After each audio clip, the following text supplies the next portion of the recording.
You realise we're live and everyone just heard that, so you're awesome.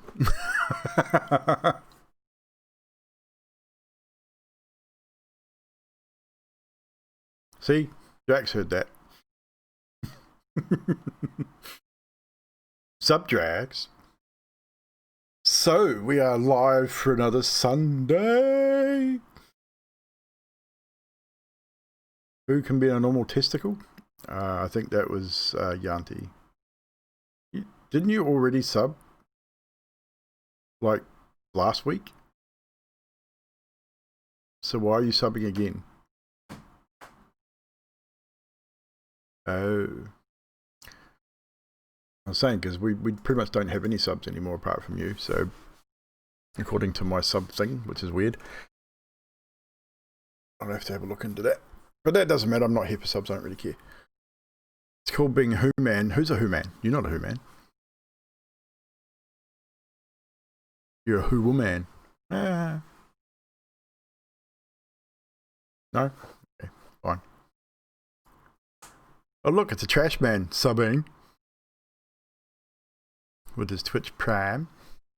19 months, dude. You've been here entirely way too long, man.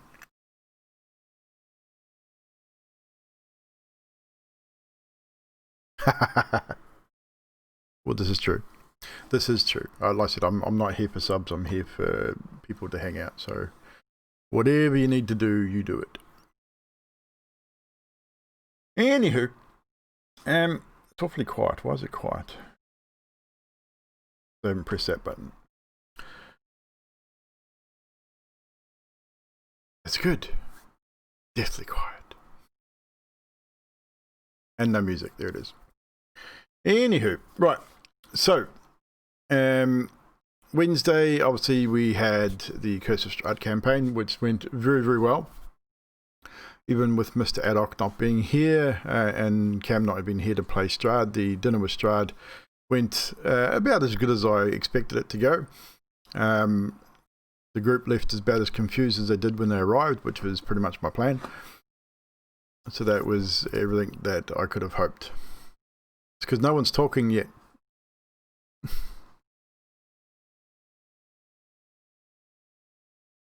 Oh, hang on a moment. Hang on a moment. Something has shit the bed here.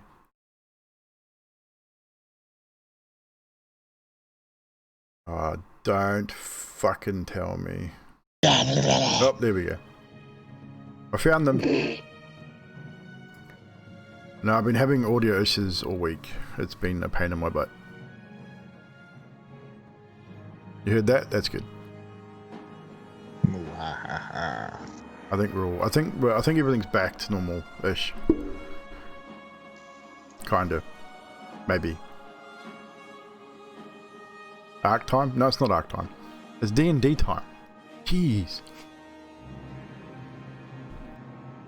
Arc time next week. I would say tomorrow night, but I'm at work tomorrow, so no Arc time for me. Sad. Anywho, without any further ado, I don't think we've got anything else to say, but a thank you to Nuddy, who subbed last week, but decided to annoy everyone with a thing on the screen. And after D&D, no, I already had my Arc time today, Trash. But I see you left my tribe, you traitor. And come set your house on fire. If I could. Gotta find me first. I know where you are. You really? I've moved. I can find everybody. Okay. It's not difficult. The map's not actually that big. It's a lot smaller than the original map. Well, seems that way. Got to level 450 just before. Whatever.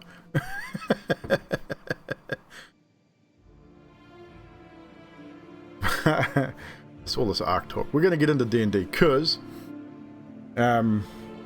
just because.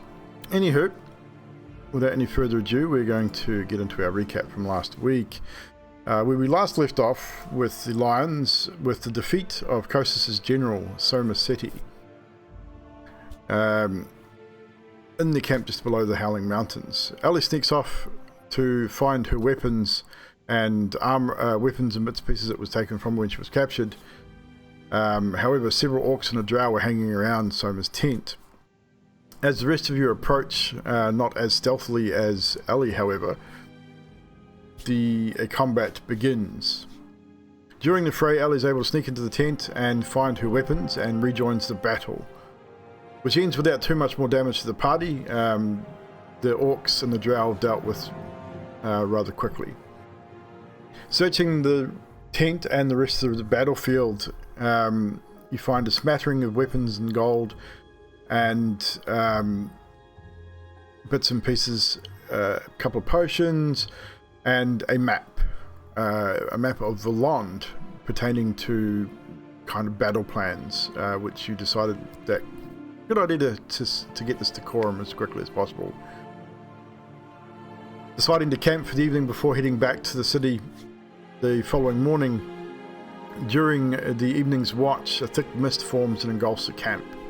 You are all woken as you are magically-ish transported to a dining hall, fireplace, paintings, and a red-skinned tiefling stands before you. He sits at the table with you and speaks and offers you a deal of sorts, telling you that he could end the suffering of the people of Paradigm, but the cost would be very high. After making this offer, you are then returned to Material Plane and to your camp. You finished your night's rest, and in the morning headed out to Valond proper. Once there, things seemed different as you walked through the city heading towards Coram's mansion.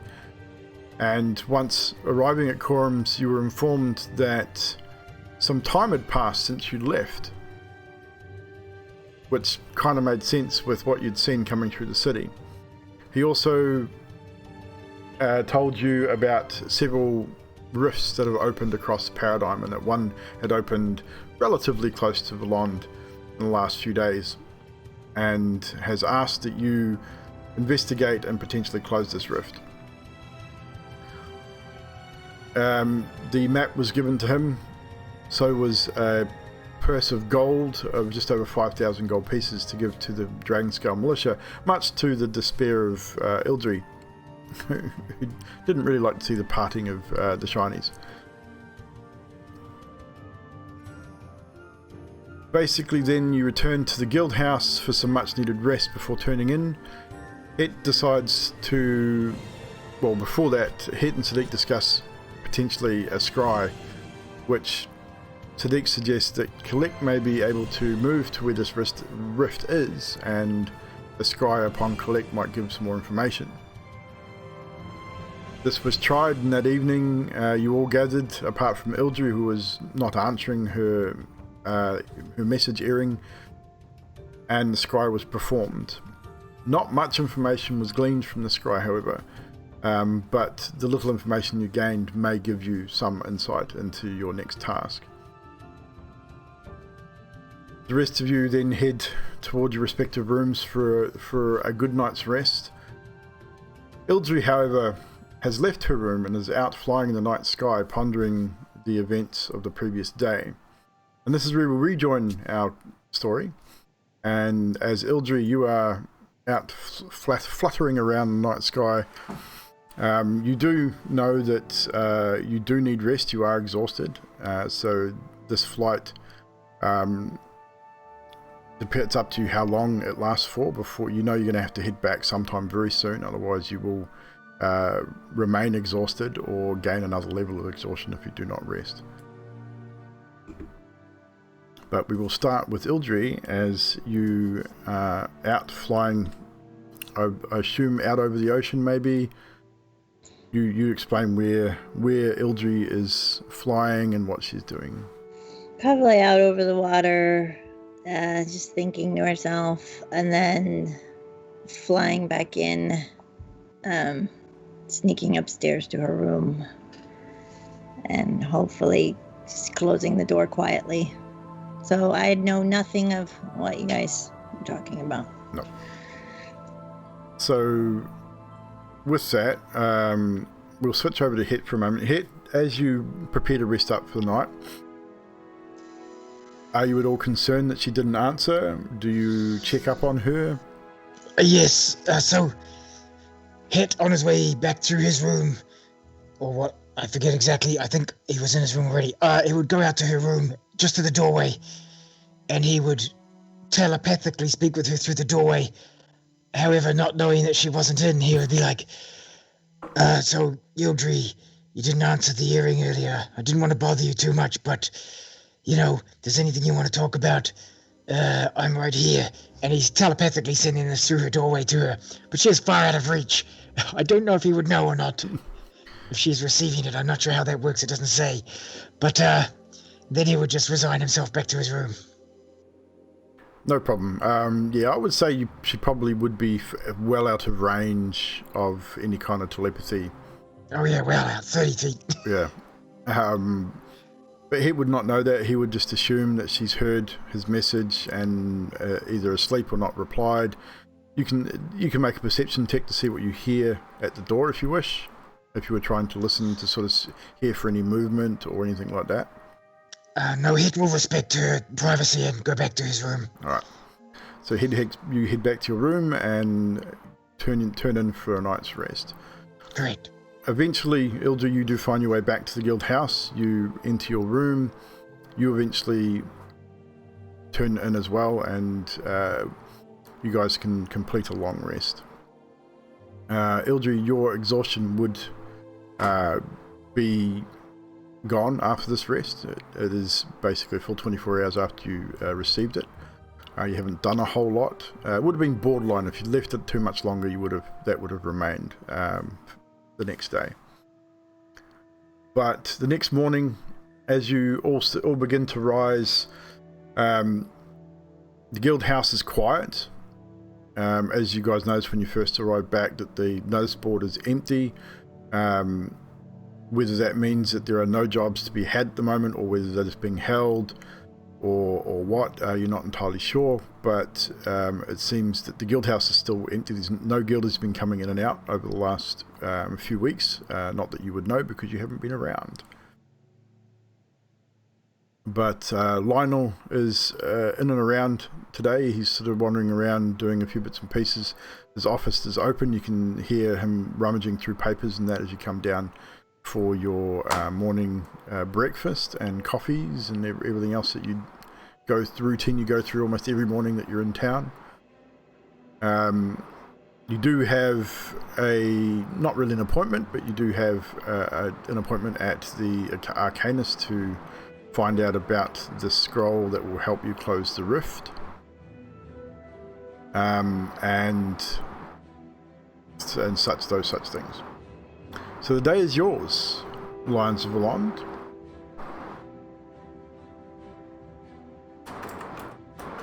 Morning, all. Hi. Is there anywhere else we need to go besides the Arcanist today? Have you got I can't remember his name now. Your little imp dude back from last night's. Yes, I sat and did my... I believe Ali saw me sort it out when we were, before we were doing our little campaign before we had our dinner. Not dinner. I don't know, yeah. Dinner, not dinner? Well, the talk with the dude at the table. Yeah. The thing with the hoodie, yeah.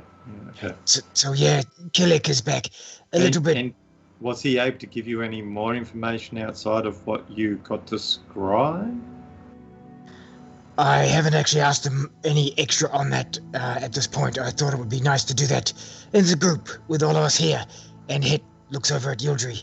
Are you good this morning? Not too tired? No, I'm good. I'm pretty good. Okay, Killick, and I'll call Killick from the void. Freshly respawned. And he will okay, Killick. give you some information. Any extra information you can give us about that void? From what I could see through the scrying eye through you, was minimal. Numbers? Could you give us rough numbers of who's around that thing? I will do you one better and give you a visual image of what Killick sees. Damn it! I'll give you a visual image of what Collect saw as this. If you check out the stream, is pretty much what Collect saw in his view. So he saw multiple demons, a large horned demon standing in front of a giant rift, almost as tall as the trees.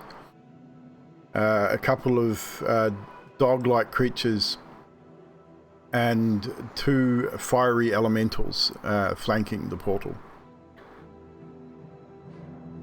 But that is pretty much what he saw.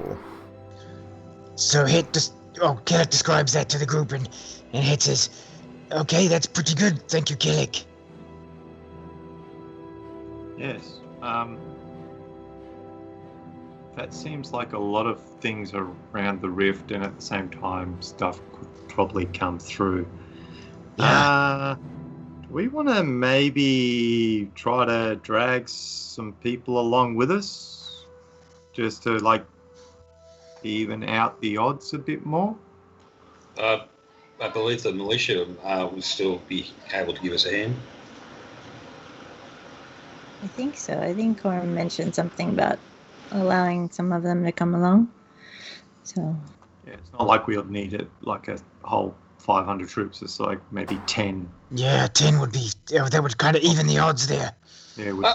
I don't know, but 500 could be better. Yeah. There's issue with numbers. Well, the problem having that many people going there is going to mean traveling slower.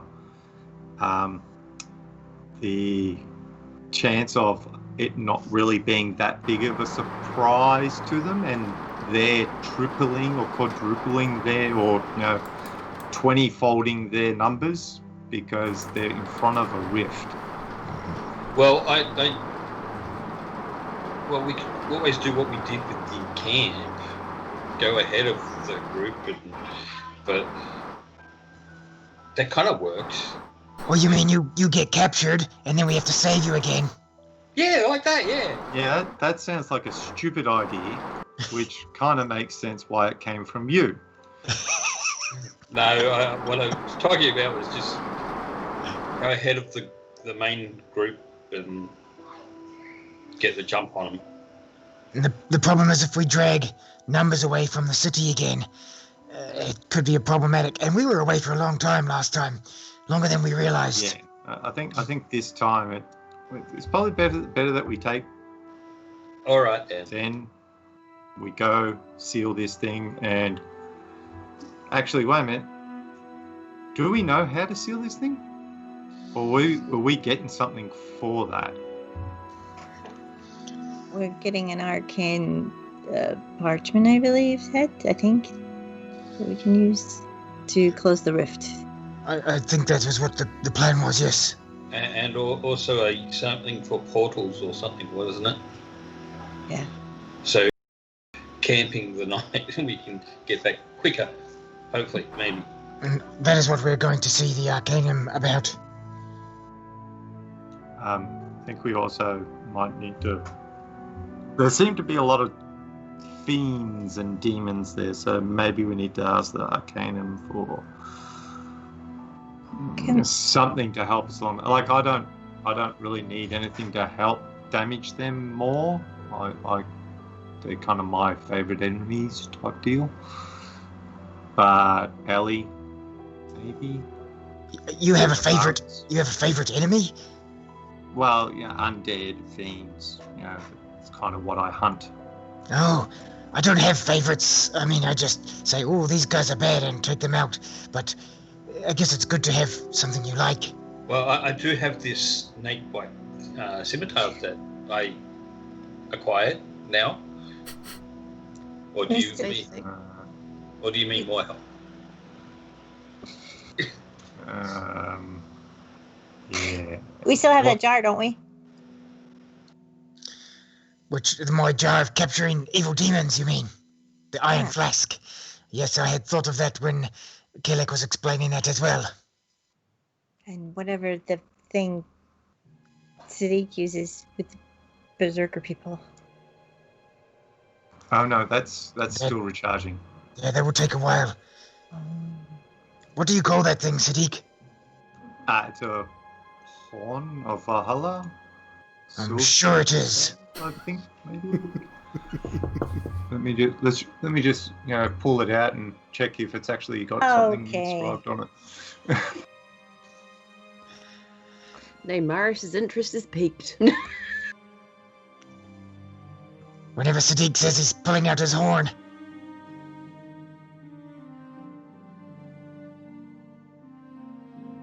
And there we go. We can't find it. Yep, horn of Valhalla. Valhalla. It's not Oh, that it's- big. It sounds rather like it comes from some sort of Indonesian type place. Valhalla. Yes. Valhalla. Is it recharged? We were talking about this of the time continuum thing. We don't really know, do we? I'm going off the idea it's like what you said. It's the 6-7 days that we feel, not the other timey-wimey willy thingy majiggy. That's right. We did have this conversation. Yes. I think it would be safe to assume if you blow your horn and nothing happens, I mean, that would look bad. I wouldn't blow my horn and nothing happened. No. I mean the horn of Valhalla. Yes. Yeah, okay. Can you do that? I didn't think you could bend over that far with a waist your size. What are you trying to say? Trying to say I'm fat?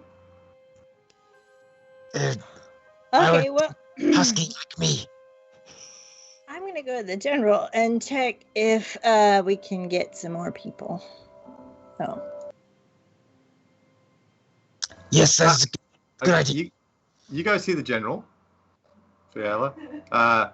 Ellie, you go along with Fiala because you can't be trusted to be by yourself. What are you talking about? Talking about Ellie. Ellie can't be trusted to be by herself. She seems to get captured. We're- last- Never mind. Yeah, nah. And maybe I don't want to- Namaris can go with them as well, just to make sure. Yeah, I mean, I don't want to point out anything bad, but Yudri was with Ellie when she got captured the last time. Well, I'm thinking the three of them together will probably stop it. Although Fiala was a bird at the time, if I remember right. So And she was a lot of help because she solved the whole problem, really. So, yeah.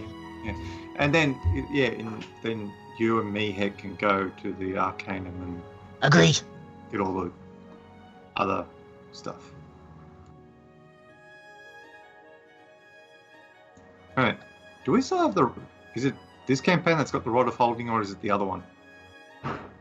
This one. Okay. What do you want the road holding for? I'm just trying to remember what we've got.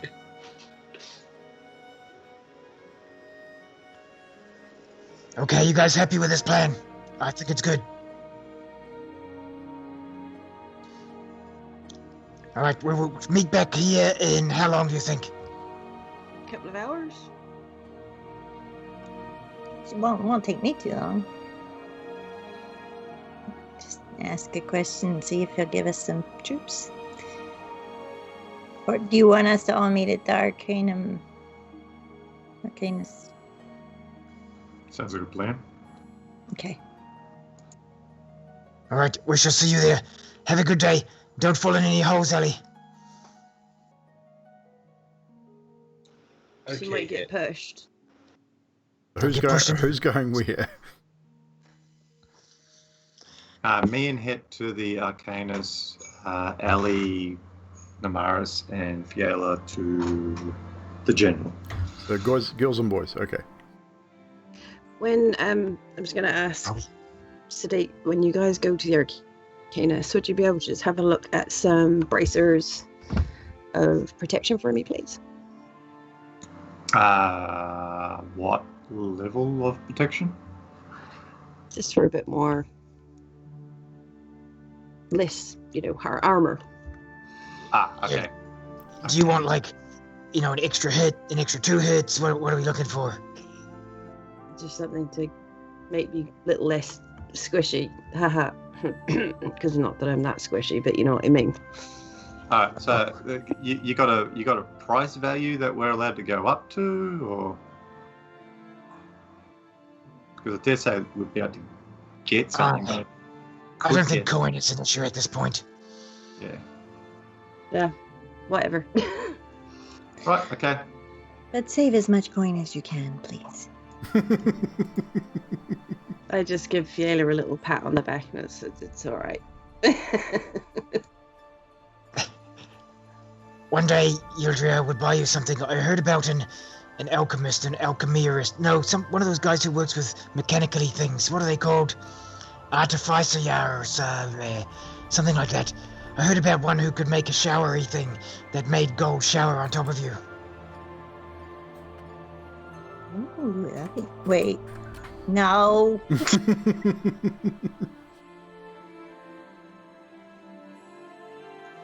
And away we go. That is terrible.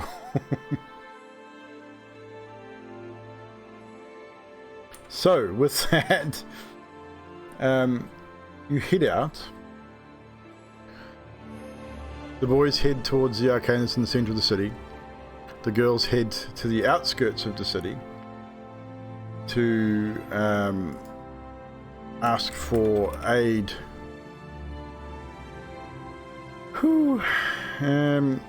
in the impending battle to come.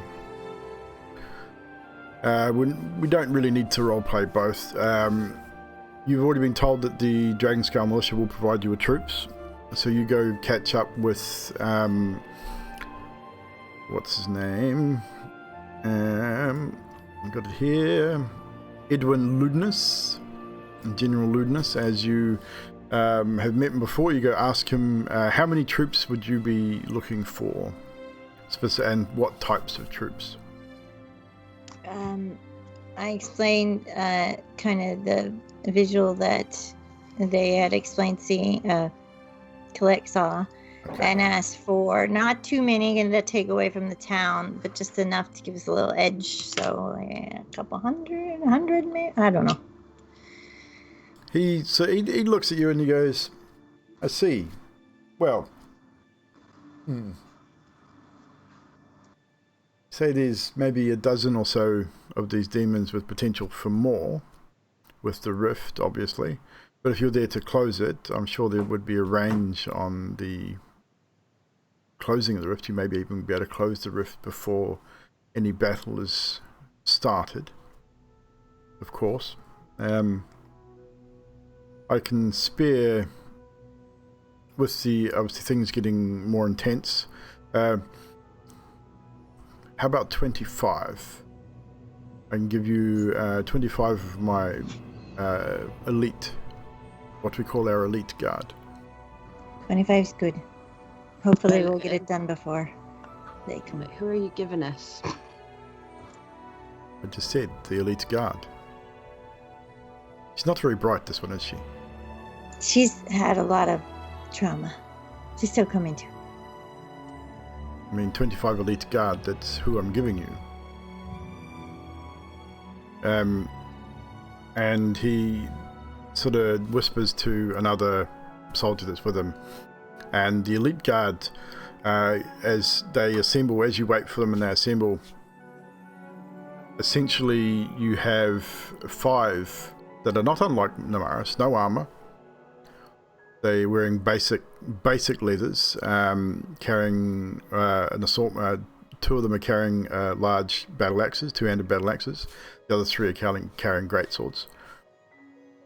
Very big, like almost, you'd swear they're a half giant by looking at them.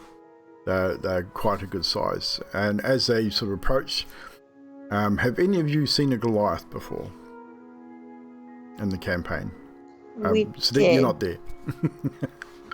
Out of the girls. I'm not sure if you guys have seen the Goliath before. We did with Bash. It was a female. You did. A female Goliath, yes. Yeah. Nala. Was I there? No, yes you were. you were brought out of the castle at Kaz's castle. She was there.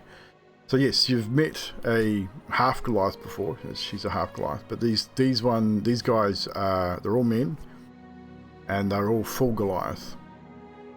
Bald, no, none of them have any hair. They're all bald, no beards or anything, but they're all covered with tribal tattoos.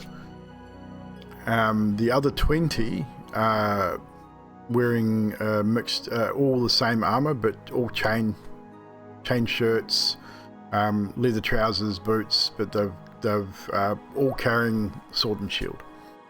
So they look, I mean, they're regimented. They come out as a regiment, the 5 in the front, the 20 behind, and they all salute you with the militia salute, and pretty much stand and await your order.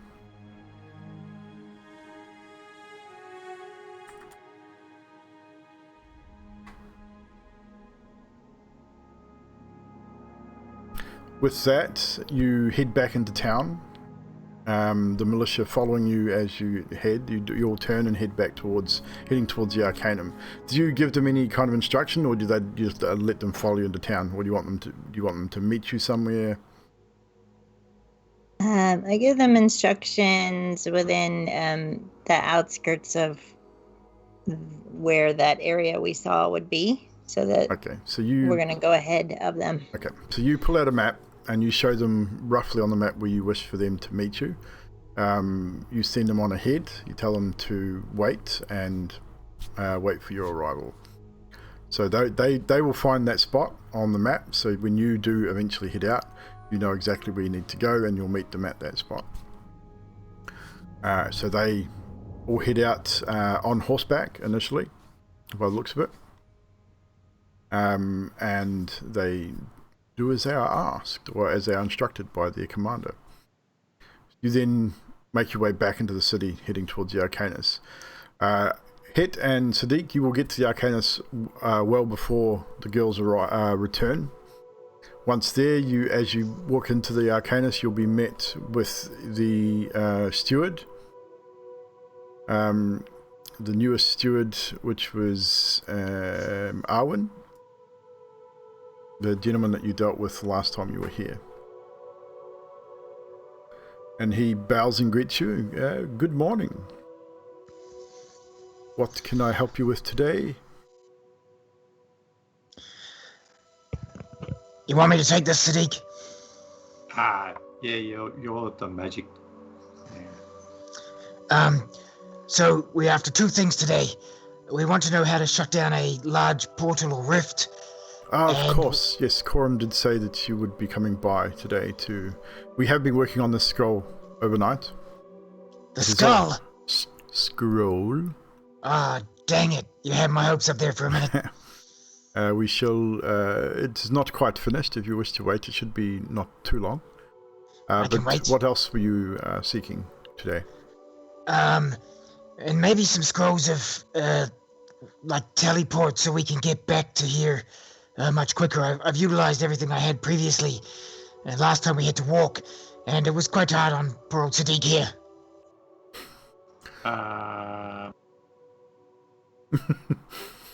Of course. Well, we can definitely manage another scroll of teleportation for you. Excellent. And it will be suitable for bulk, like, teleporting, say, 30-odd people? Probably not quite that amount. Okay.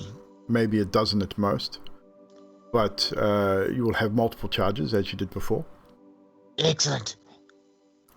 I think the cost of this, from memory, was about 1,500 gold pieces. It will take us a day to prepare. Was that 3 charges like last time, was it? It was, yes. It will take us the rest of the day to prepare, so you will have to come back this afternoon, as you probably will have to for the scroll of removing this demonic tear in the fabric of time. And is there anything you wanted, Sadiq? Something to help us kill demons easier, I guess. He looks at you and looks you both up and down, noticing your weaponry, and he says, "You seem very well equipped for dealing with fiendish creatures."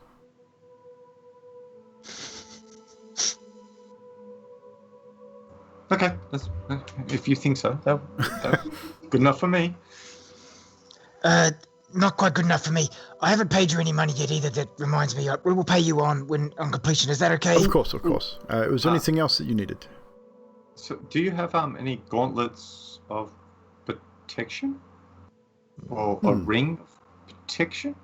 One moment, and he wanders over to another elven woman, like the same woman that's at the little, almost like a little counter kiosk thing at the very beginning of this room. Grabs a ledger, starts flipping it through, and sort of starts pointing down at it. He goes, "Well, yes, we have here. We have a bracer of defense. We also have a ring of protection and a cloak of protection. Which would be better suited? And is it for you or for someone else?" No, not for me. It's actually for Namaris. I don't know if a cloak is a good idea for her. Swinging swags around and things. Yes, maybe I suggest the bracer of defense would be probably better suited for Namaris. I know her well. She practically grew up here. This would provide her with a +2 to her armor. I do believe it does require attunement, but this is probably the best that we have to offer. Maybe, Sadiq, maybe we go and get a mushroom, right? And we get them to enchant a mushroom as a mushroom of defense for her. She would eat it and it would go away. Yeah, but she shouldn't eat it. She should wear it on her head like a mushroom hat. This is Namaris. She will eat it. Yeah, you're not wrong there, actually. I know that. That's a good idea, Sadiq. We should polymorph the braces into a mushroom and make her eat it, and when she's halfway through, we'll be like, "Oh no, look again."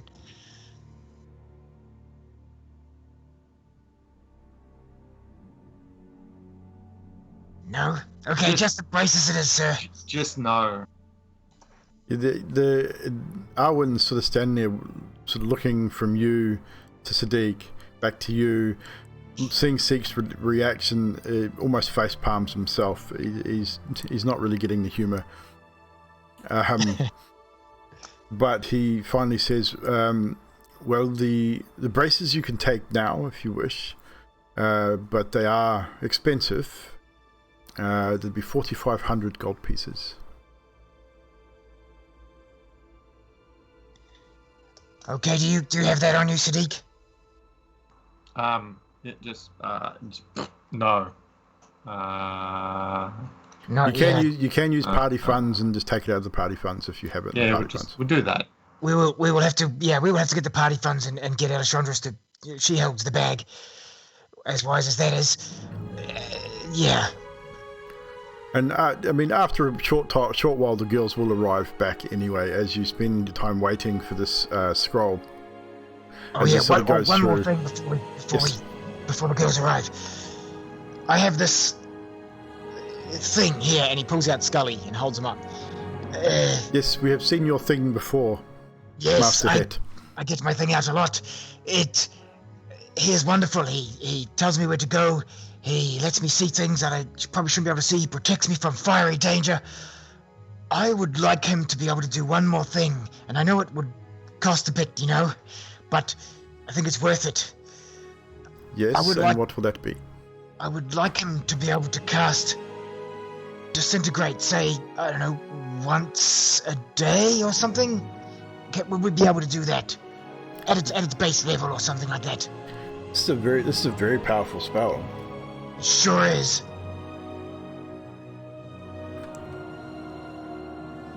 Give me one moment as I have a search through our list here to see what our cost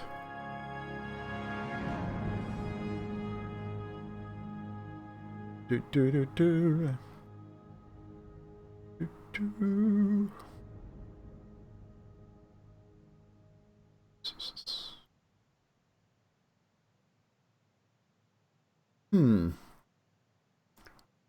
This will take some time to complete as well.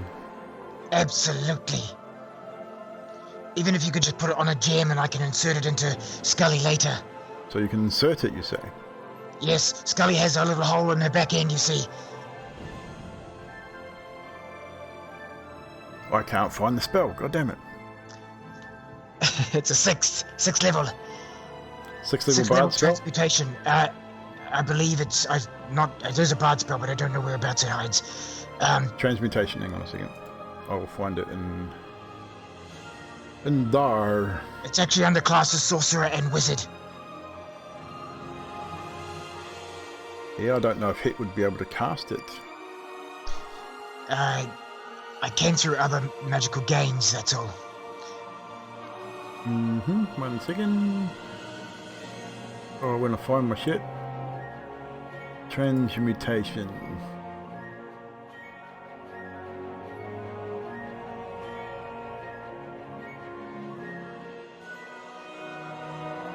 Disintegration.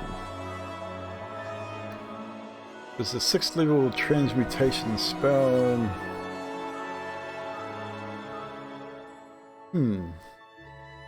This would take some time to complete. Do you have any enchantments on the skull already? I believe you have, do you not? Yes, correct, I do. And what are those enchantments? Sadiq, cover your ears. At the moment, it's just protecting me from, the damage of the heat kind. The rest of it is kind of just me. Okay. So it already has one lowish level enchantment on it. Yeah, it's the Frost Garden. That's right, yeah. So we would have to disenchant its current enchantment and then re-enchant it with both. Oh, no. Just put it on a gem and I will insert the gem into Scully, yes. Yes, I see. This will be easier, of course. It would still take about a week or so to complete. No problemo. And maybe 2, depending on how things go. This will be expensive, however. I would imagine he sort of starts counting. You see him counting in his head. Sort of 7 times 4 carry the 5. About 7,000 gold pieces for such an enchant. I have a little tucked away here and there. I will see what I can find for you, but it will be done.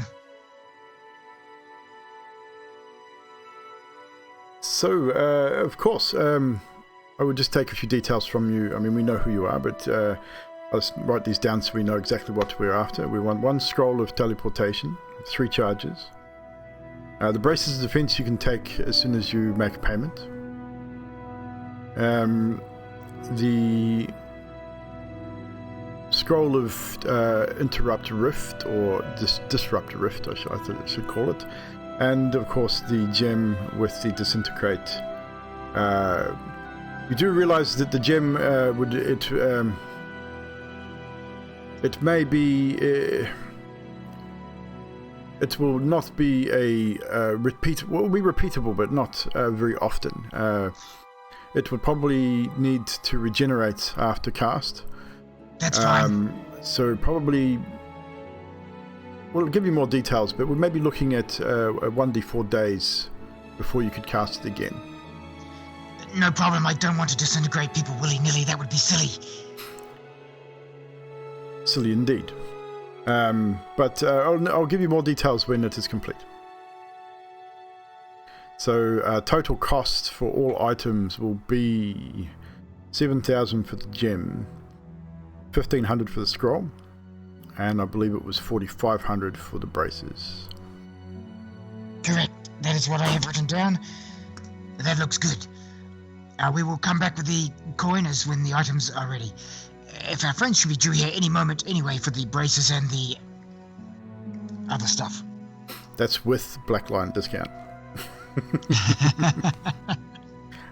Just so you know. And it's roughly about, as you guys have gone through and talked and backwards and forwards, eventually the girls do make their way to the Arcanist and join you there, as you're getting ready to walk out.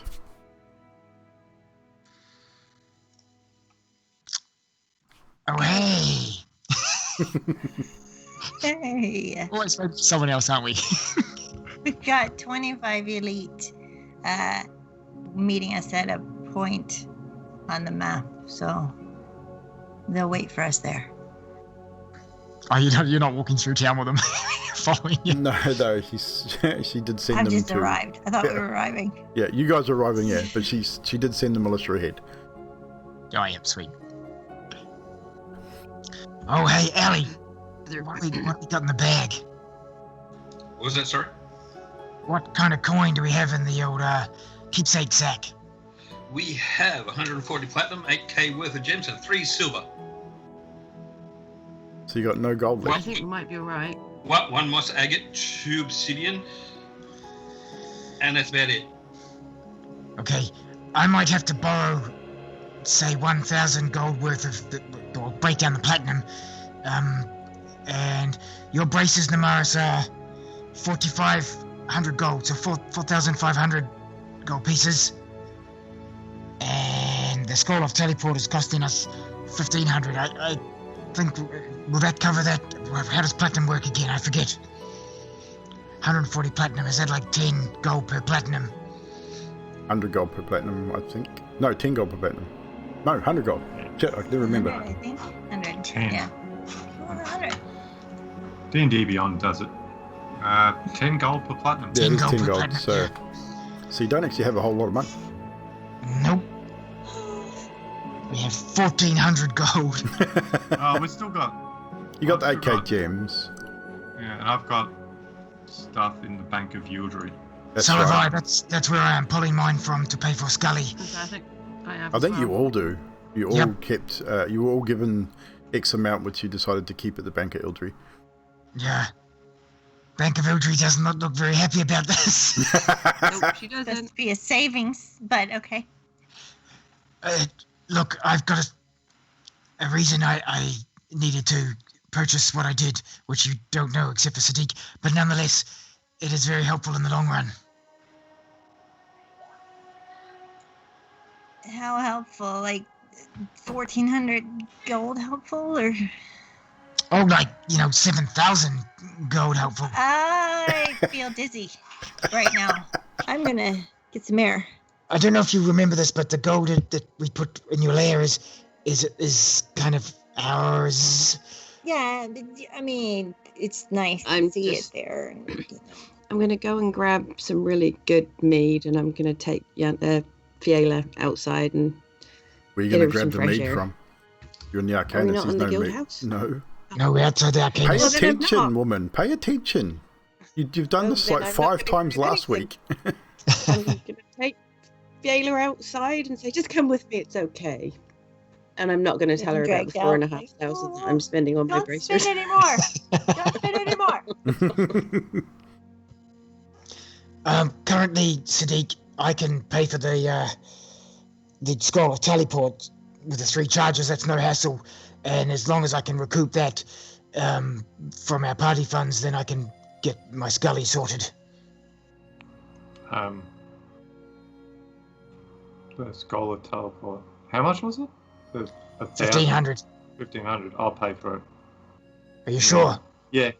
I got 2,500 of gems and 2,000 in the Bank of Yildry, so I'll Okay. just take I'll take 1,500 out of the Bank of Yildry and it'll save time.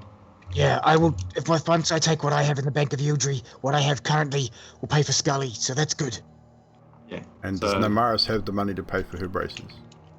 If I take the money out of the Bank of Ildry and I've got the 2,300 in my bank. Okay. So make sure you mark off your gold. All Yeah. the gold costs people. I will mark mine off when I When you get the pick it gem up, for yeah. Scully. Yeah. Namaris, you can pick up your braces now as long as you mark off your gold. Done. So the braces defense are in D&D Beyond. They have to be attuned before you can use them. If you already have 3 items I'm going to put attuned, them on you would have to detune for something. So you can put them on straight away. It's just going to take. Put them on straight away so I can start tuning. Yeah. So I take away this 140 and 8k worth of gems from Bag of Holding. I think they've covered it without the party funds. No, I think we've done it without. Hold on to that. DM. Yes. Hit is going to send Kelek to Yudri's Cavern and back, and Yudri's Cavern and back, and Yudri's Cavern and back. How much can Kelek carry? He can't carry. He's not going to be able to carry a lot at a time, but he's going to do it in lots of. You've got all day. You've got all day, so I'd say over the course of the day, yes. And he will bring the payments He is able to do so. And he will do it invisible. Yes. And I'm going to let Yildri know that Kelek is doing it so he doesn't get destroyed by whatever protections she has in her cave. She doesn't look happy about it, but yes. Is that cool, Yildri? I will put it all back on my next earnings. Yes. What's mine is yours. Remember the artificiary I talked about? I will go and talk to him, and he will start making this shower unit, and I will specially make you this unit for gold coin showering. It's got a special name too. I cannot remember what he calls it. You've already given me a pearl necklace head. I don't need a shower of gold, thank you, though. Are you sure? You've done enough, I think. Yeah. Nothing is too good for you. That is true, but I think we're good for now. All right. Gillick, don't pick up the Bloody Marys then.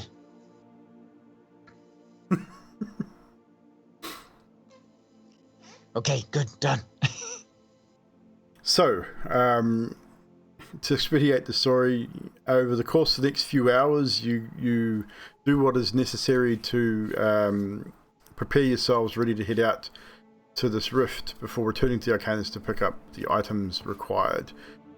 Your gem won't be ready for a week or two, but your scroll and Namaris has picked up her braces, but the scroll you're able to pick up in a couple of hours.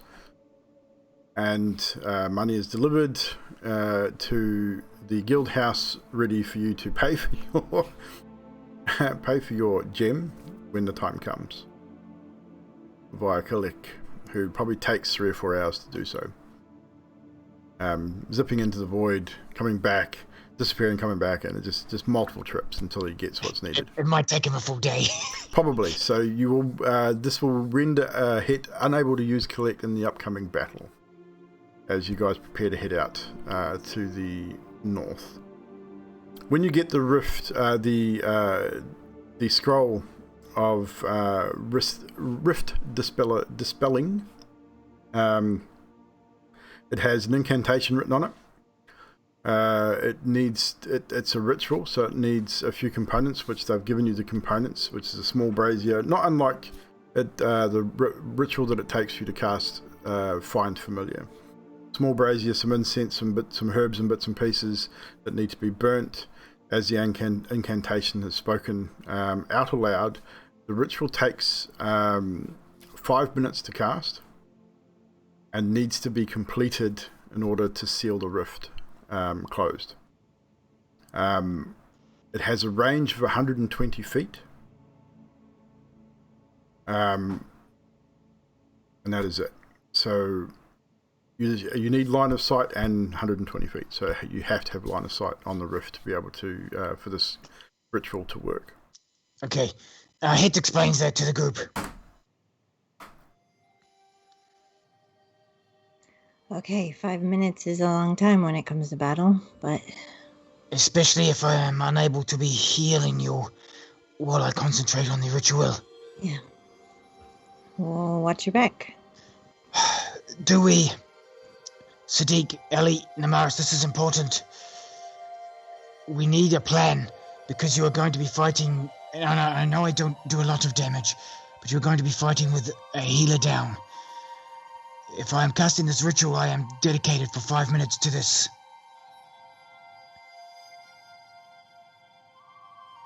Yeah, we'll be able to do it, I think. Maybe. We'll be okay. We've got the other elite guard there too, so... No. I think is the plan. Hopefully they got a healer, maybe, as well, to counteract you not being healing. Have 5 elite guard protecting you and have the other 20 go and attack. Maybe send them in first. I hate to say it, but to be fodder as you four hold back, maybe, as a second wave.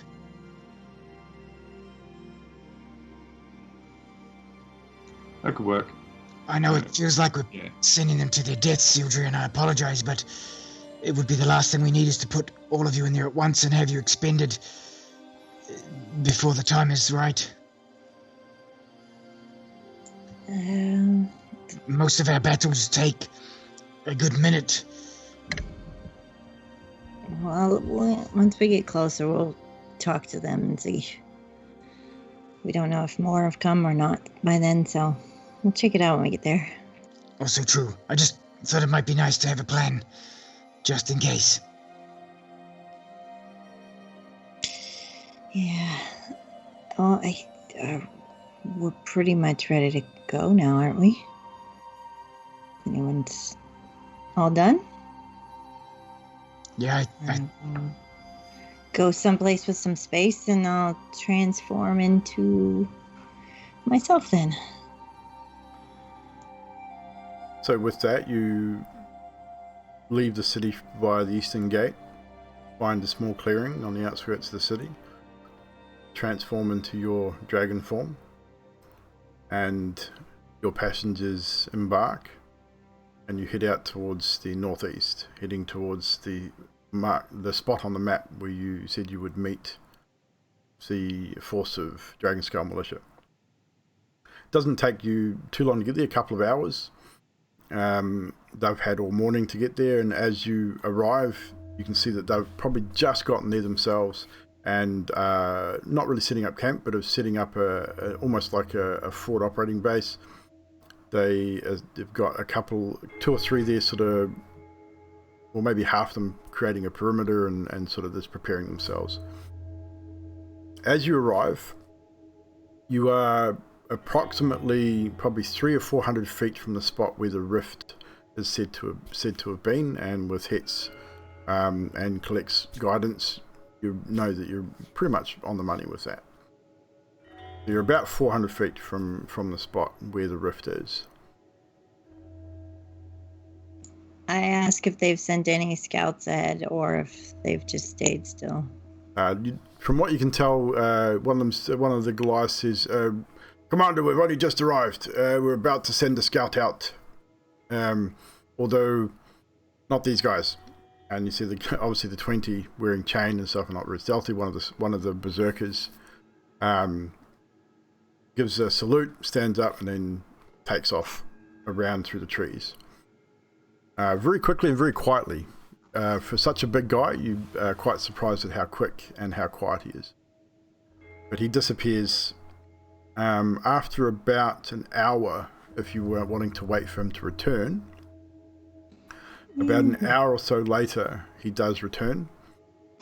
And comes in. He's a little bit out of breath, but he comes in, salutes, and says to you, "Commander, we have, I estimate, about 24 demons in front of the portal. A larger one towards the rear, a couple of elementals by the looks. Does not appear that any more have come through since in the short time that I watched. But we are ready whenever you are."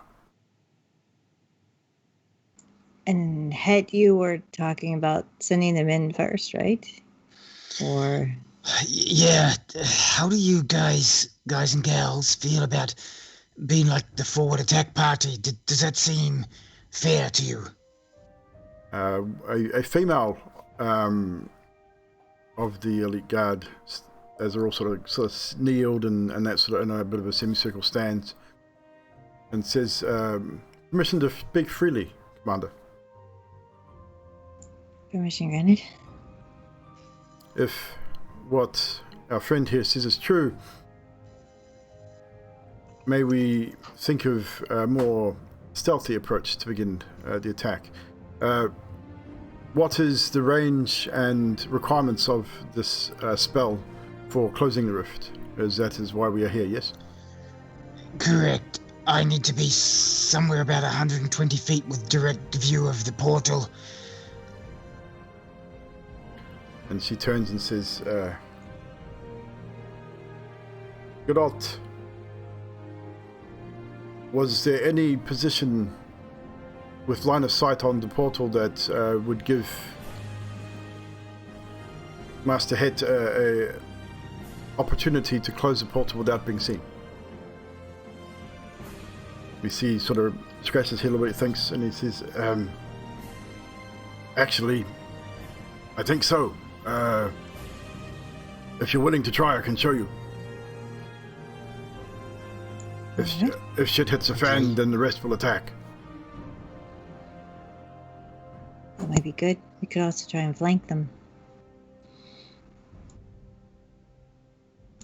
I'll follow with... Yeah, it will follow too. I'll follow.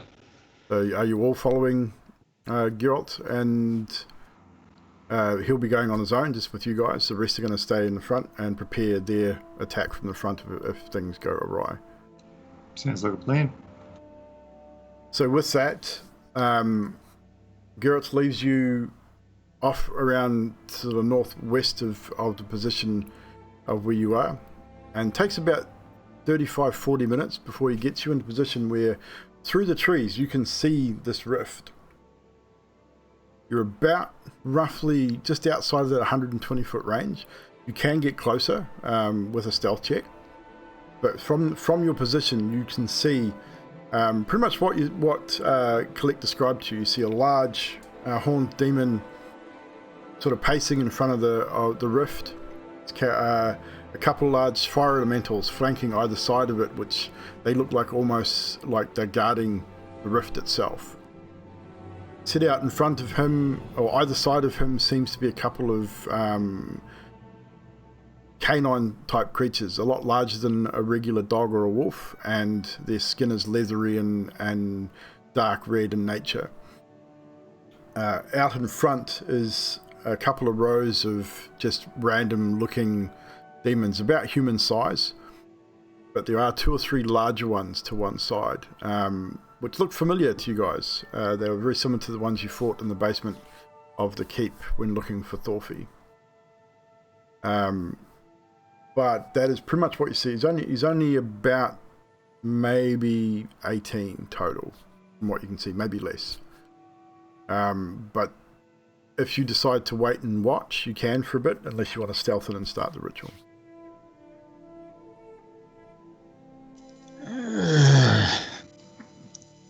Plans? Stealth ain't my thing, dude. Stealth ain't my thing. It ain't my thing either. I could set up like a wind wall in front of you while you cast, if that'll help protect you from projectiles and stuff. And kind of go in and distract. Maybe we should go away from Het a little bit so they come that way. Well, wherever Het sets up, we should be on the opposite side of Het and draw them to us. Yeah. And Geralt spikes up and says, I agree. If we move close enough for Het to start the ritual, if we move more towards the front and attack from this left flank, the rest of the militia will attack from the right if needed. Reinforcement of such. I agree. Agreed. Oh. I have a way of sounding. He sort of taps a horn. He's got a large curled horn on his hip, and he says, I have a way of letting them know. It's obviously a single blow and they will attack if necessary. All right.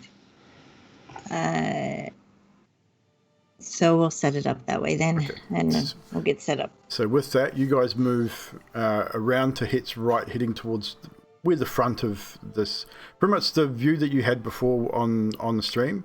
You would be heading towards more the front of the rift, where Het would be off to the side in the trees. You will still need to make a stealth check to get close enough without being seen to start the ritual. Yep. Who is on that side? So I need to make a couple of checks as you do I'm just so. checking my spells well. Is it? Ooh. Okie dokie. So I've made my perception rolls for the ones on that side. How far do I have to stealth? Only about 30 feet. Just slight enough forward to get you within range of the rift to start the ritual.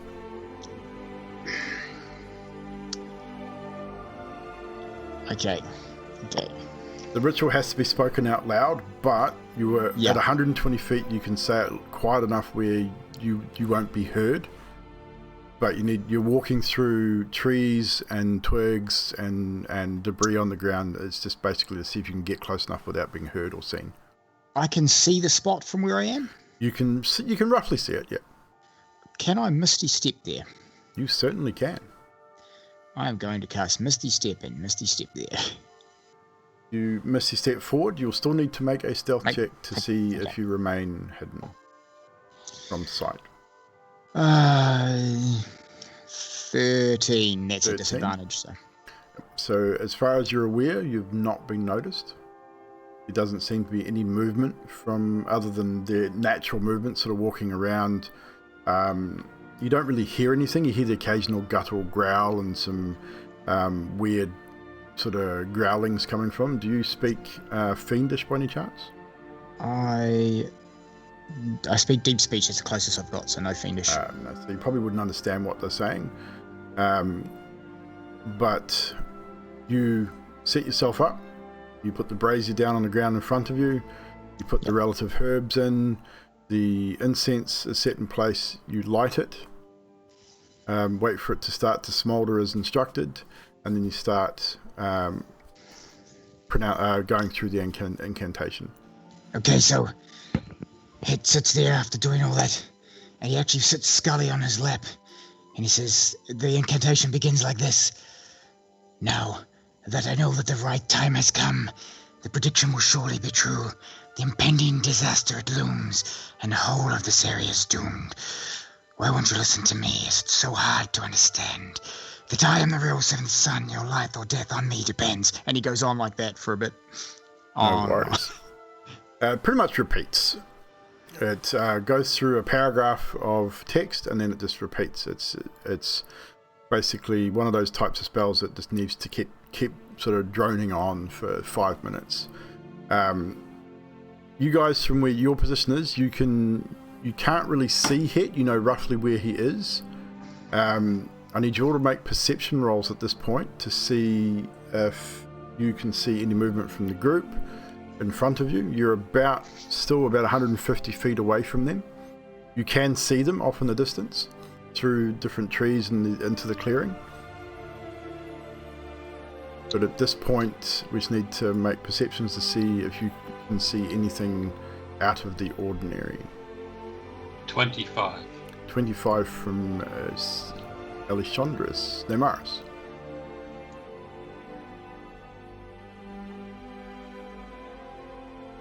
Anytime soon. 14. Sadiq. 12. Wow. And Ildri. 22. But the two with the 20s, unfortunately no one breached 15, apart from you two. You watch as the smaller demons sort of gather together in the front there for about 5 or so minutes, and then sort of spread out again. The impression that you guys get from the way that these guys are set out is that they are there to protect this portal. It's not one that they're using to travel from or to or from regularly. You have not seen another demon enter the realm, and you've not seen one leave. So Alatonis and Ildri specifically, roll intelligence checks for me, please. Actually, Namaris and Sadiq as well, because you guys probably, I assume you would give this information to Sadiq and Namaris as well, that what you're seeing. So you can all make intelligence checks. With advantage, Sadiq and Namaris, based on your military backgrounds. I got a nat 20 minus 1. It's still a nat 20. But a minus 1, so 19. Mm-hmm. And Sadiq.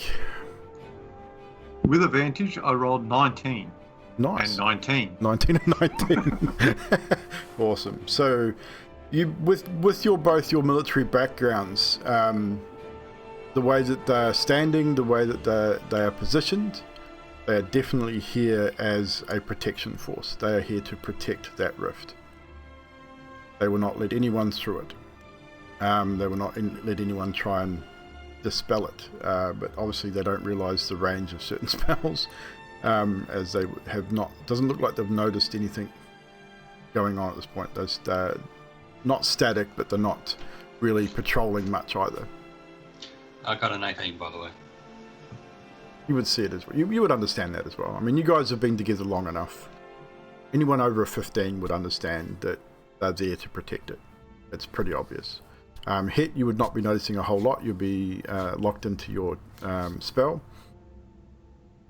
Sure am. I would say by this time your first minute has passed.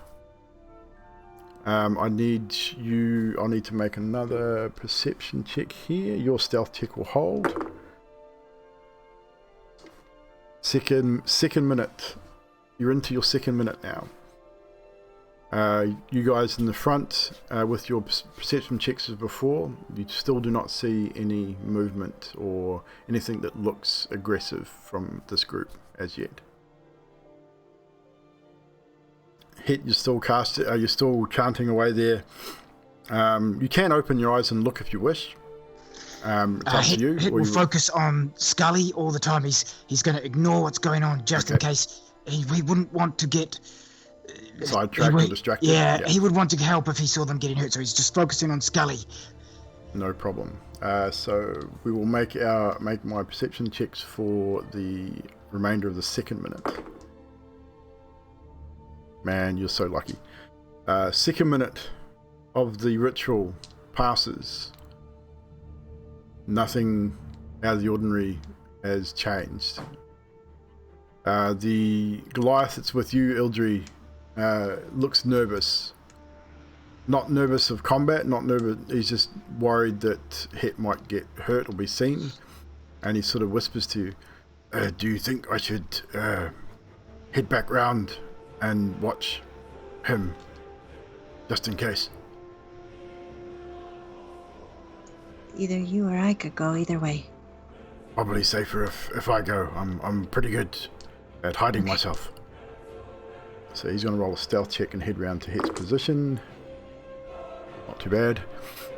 27 on his stealth check. So he, again, as he leaves your position, you hear his first footstep and then nothing. As you look around, he's gone. You move your focus back to the demons that are lined up in front of this rift.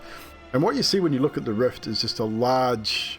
It's not like a circle like what I've got on the battle map. It's more of a large, almost like a demon eye shape. So it's kind of oval. Purples and reds swirling through the outside, and then right in the center it almost goes to a very deep black. I mean, think of the Eye of Sauron, for want of a better reference. Very similar to that, but not an eye. It's just dark swirling, dark reds and blacks. And every now and again you hear a sort of a demonic type growl coming from seemingly the rift itself. It's quite low and guttural. But you can tell, even from your distance, you can tell it's the rift itself. Whatever energy is holding it open is dark, and it just sounds ominous and sounds dark. Every so often you get a strong whiff of sulfur on the air. As the wind changes and blows in your direction, that sulfur smell grows increasingly stronger, which you've all dealt with before. You've smelt it before with the portal and the demons that you dealt with in the bowels of the keep. Very familiar smell. Very pungent initially, but after a little while it seems to lose its edge. Our third minute of the ritual. I need you in the front to make another perception check for me, please. And I'll make one for Het's Protector as well. So Namaris. 16. 16. Alessandros. 25. Sadiq. 17. And Ildri. 24. So you all will notice this as the third minute nears its end. You see one of the hounds shift its attention to the right, or to your left, to its right. You look on and you see it twitch and sniff the air and start to growl. With that, I'm probably going to be hated by the rest of the group, but I'm going to let loose an arrow with the bow. At what target? The hound. You are out. What is the range on your bow? 150 to 600. So you are probably outside of your 150 range for the hound, so it will be at disadvantage. 150 is your max range until you start getting disadvantage. You're probably about 170 feet to the hound, as towards the back of the group. Before we do that, I switch over to Het for a moment. Het, as you are nearing the end of your third minute, you hear a voice in your right ear, just softly, just saying, "Keep going, don't stop. I think they may have spotted us. I will protect you." Het doesn't acknowledge, he just carries on. But inside him, he's like, "Oh shit, what is this person?" And he's thinking, "Oh, if I could hope they've got me." And with that, you do hear the footfalls of someone very large stand almost directly in front of you. That's the impression you get. Is he's not blocking your line of sight to the rift. He understands that, but he's positioned himself in a position, defensive position in front of you. Yeah, Het just carries on looking at Scully and continuing the lines. "I am the real seventh son. Your life or death on me depends," and carries forth. No problem. With that, we switch back to the front group as Alessandros draws and looses an arrow at the Hellhound. I'll give you one attack. I'll give you a disadvantage. I'll give you one attack as we go into the initiative order. Disadvantage 15. 15, and 1 second here. We should have been advantage. Damn, that's a good one. That will hit. Cool. So that's 10 damage with the bow plus. You will get sneak attack damage. 10 with the. Hang on. With the extra damage. Do you get that against fiends, or is it just dragons? Anything. That's right, you don't get the extra. That's on the locked rapier. My bad. So 20 damage total. Hang on. That's. And sneak attack. 1, 2, 3, 4. Oh, come on! 11. So 11 from sneak attack. So that's not bad. Still bad. That's 31 damage in a single attack. That's pretty good. So I'll need to get everyone's initiative now, please. Het, you will be in the initiative order as well, as we need to determine what's happening on your turn as the ritual is cast. So Namaris, your initiative, please. 22. 22, nice roll. Alessandros. 21. Big rolls. Hit. Dirty 20, my best initiative yet. Holy crap. Hildry. 18. All high ones. And Sadiq. 27. 27. Right, I'm going to make a couple of manual entries here. One for Gerot.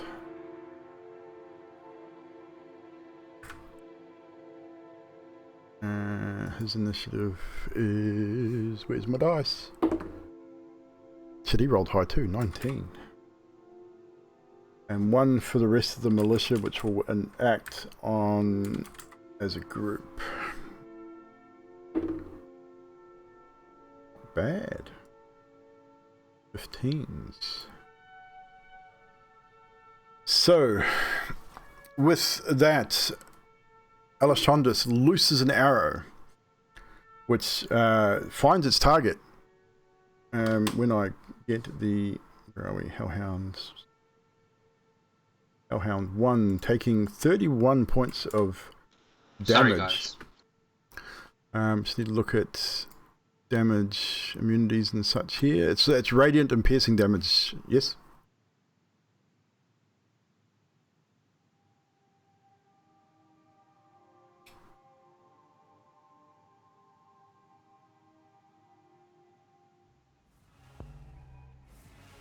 Muted, Trash. Just force damage. So force and piercing, sweet. Alright. Yeah. Since they do have some resistances and such, so we just had them just let me know what damage you're doing.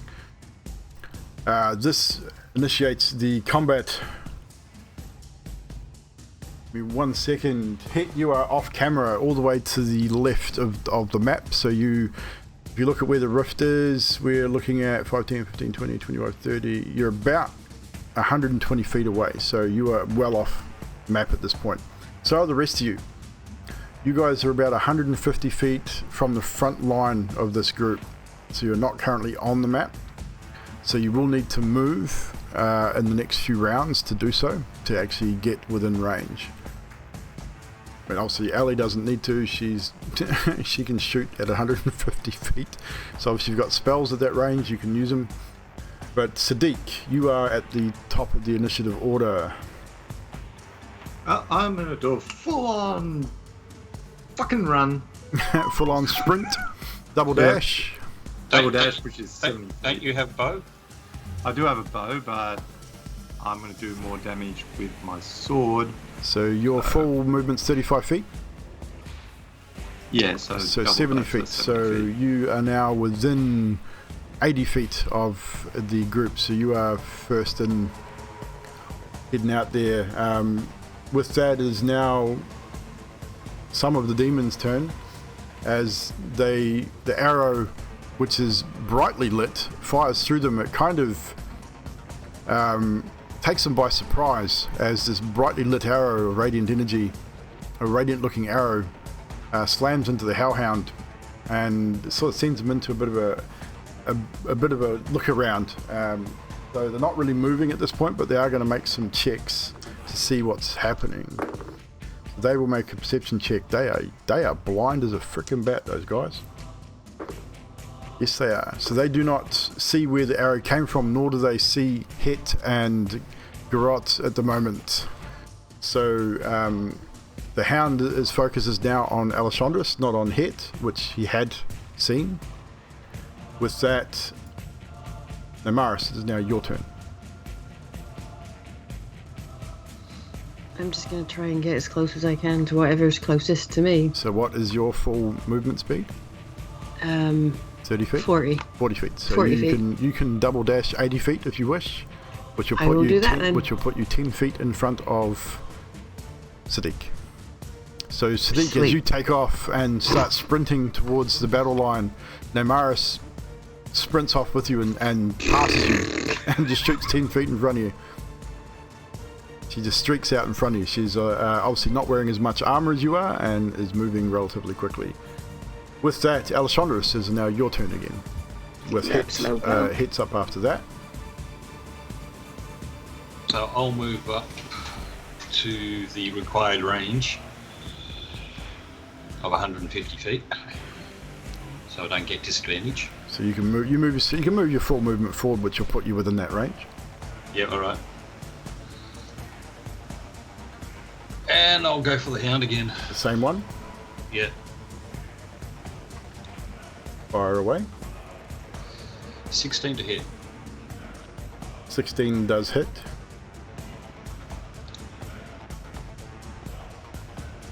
Seven plus 5. 7 plus 5 is... You will get... From that range, I'll give you a sneak attack again. Alright. Because they had not seen what was going on. 18 sneak. That hellhound is dead. Second arrow strikes true and kills the hellhound to the left of the large demon standing in front of the portal. This demon now raises up to his full height, and he's looks like, from your distance, kind of hard to tell, maybe 15, 18 feet tall. He's massive, and just lets out an almighty roar, and you see the embers and steam coming from inside of his throat. And with that, the rest of the demons are now aware something is happening, and they start looking around, looking for potential targets. What time of day is it, by the way? It is probably about midday, so it's middle of the day. So you have a second attack, I believe, with the bow, or not? Do, actually. You do, yes. Second hound. 30 to hit. 30 to hit. Holy shit, man. Fucking rogues.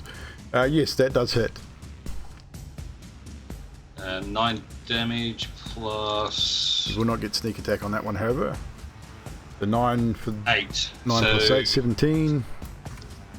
17 points of piercing and force damage as you strike the second hound. Now, is that your turn? Well, that's pretty much it. Movement. Yeah. Yep, that's you. Hit. You are now into your 4th minute, the beginning of your 4th minute of the ritual. You would have heard the roar from the demon. You would have heard probably other growlings and that coming from in front of you. You cannot see them because you have your eyes closed. Yep, just focusing on Scully, and now that I know that the right time has come, this prediction surely got true, and carries on. Next up is your protector, who... What stats did I give him? Soldier, I think.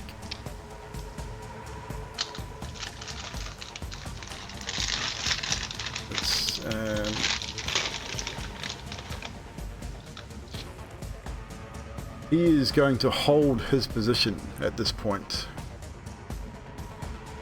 He is going to protect you at all costs. He's holding his position. He's readied. No one can really see him, but he's standing there. He's readying his axe and is just waiting for a target to get into line of sight. Ildri, it is now your turn. I have a spell I want to try, but it sounds very complicated, so I'm gonna try it. Give it a go. Okay, it's called. I'm gonna get as close as I can. It's 120 feet, but it's a 60-foot cube. So you can move forward your maximum movement speed, which is what, 30 feet? 35. 35. So that will put you within 150 feet of the first line of demons. It's 100. It's 120 feet. Is it gonna still? Yeah, well, you'll be within 120 feet of the first line. So you're 150 feet of the first line, you move forward 35, so you're now 115 feet from the first. So it's a 60-foot cube. Mm-hmm. On the battlefield. I do not have a 60-foot cube template, but it's roughly the same size of a fireball. So whereabouts are you going to center it? I'd like to get as many in it as I can, since it only targets enemies, so it should be good. Yeah, so you need to sort of roughly give me a rough... Right in the middle of that red guy in the middle. The biggest red guy in the middle. So you will, looking at that, 60-foot cube, those guys. Okay. So from here. So all that's going to be difficult terrain.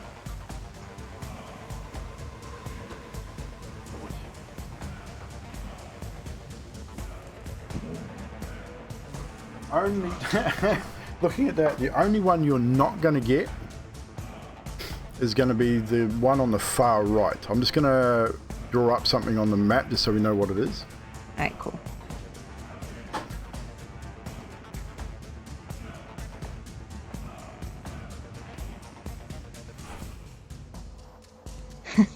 It's one of the red guys. What in the is the middle, guys. spell? Come on. What's the spell called? It's called Wrath of Nature. It's a 3-parter, so I got something I do at the beginning of my turn, something I do at the end of my turn, and a bonus action.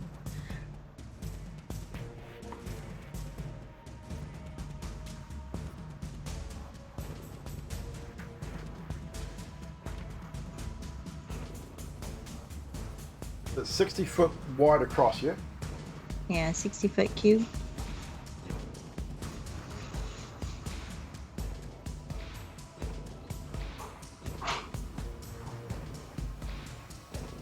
So roughly that cube that we see there is all Druid always difficult. makes you get up. Is always difficult. Is at the moment difficult terrain.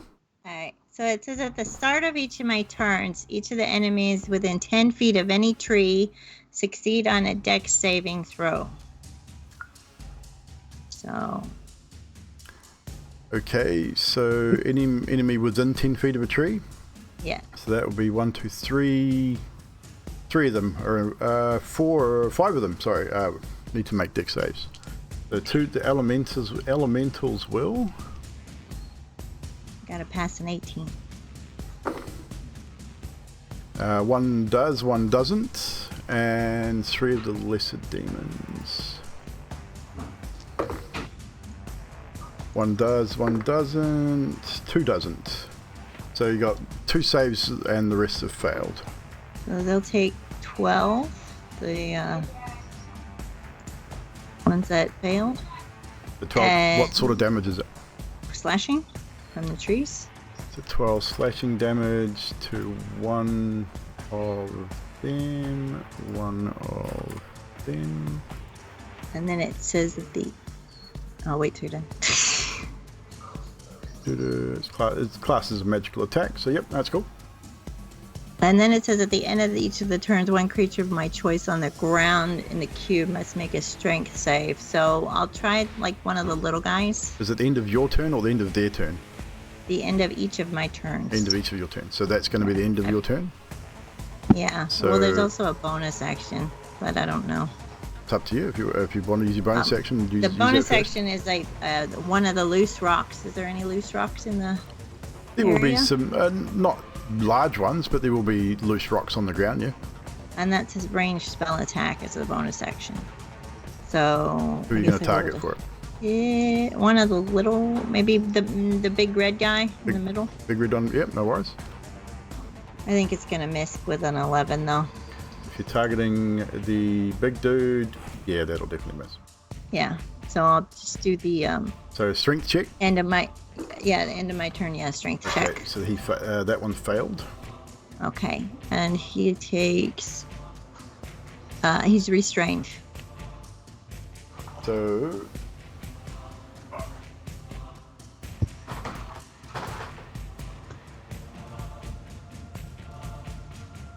And yeah, it's concentration baz. For a minute.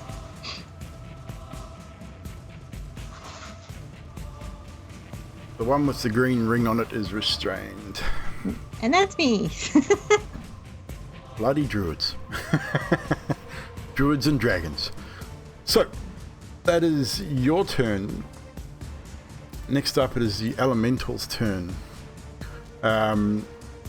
They will not move. Actually, they will move. They're going to move.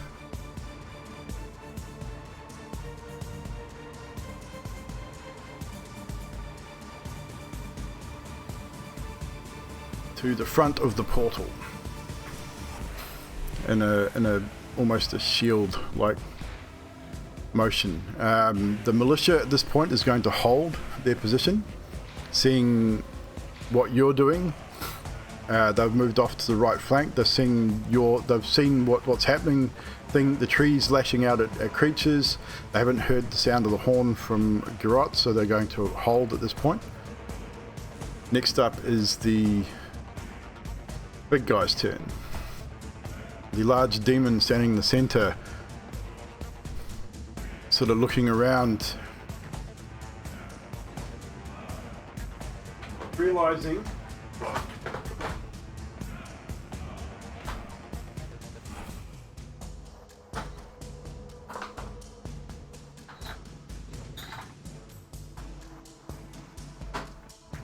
what is going on.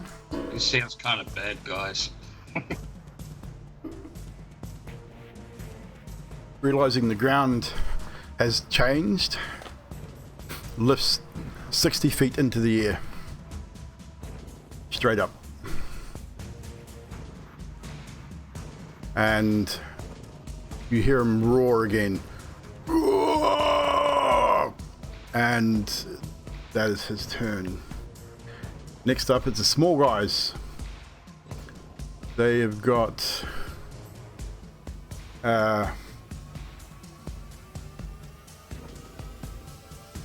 flies 60 feet forward, 40 feet forward,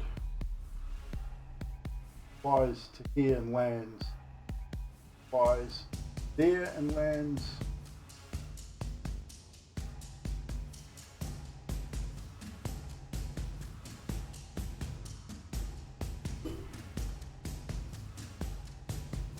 They all lift off the ground, their little wings unfolding, and they lift off the ground out of the difficult terrain and fly forward, moving towards your guys' position. That is pretty much then. The other ones are going to stay where they are for now. Next up, it is the hounds. That hound is going to remain where he is. Back to the top of the initiative order with Sadiq. So you are approximately, what did I say, 70 feet from, well actually probably now they've moved closer, so you're probably within range. You could probably get into range of some of those first demons with your with your 40 feet. 35. Up 35. Yeah. You'll still get in probably the closest one there. Yeah, I move up to him and take a swing. So Sadiq enters the fray. And Maris, you will be about just off the screen there behind Sadiq at the moment, but you will get there eventually. He's just surged ahead of you just briefly. And roll the hit, please. That would be a dirty 25. That would certainly hit. 19 damage. 19 damage. What is the damage? Radiant. So you have a right of dawn up. Yep. Make sure you let me know before you attack which rights you have in place. Nice. And 22 to hit.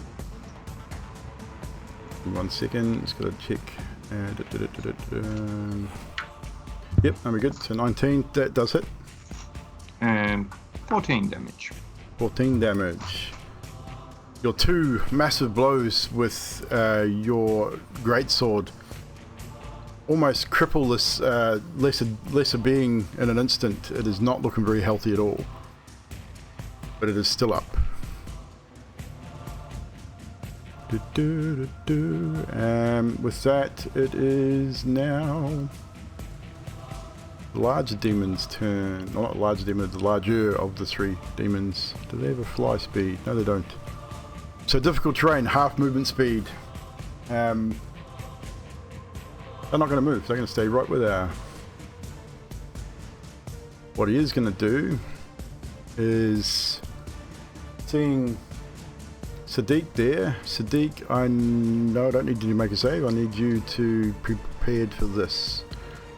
+6. Natural 1. Holy crap. 18 to hit. And a miss as well. So you will take 15 fire damage.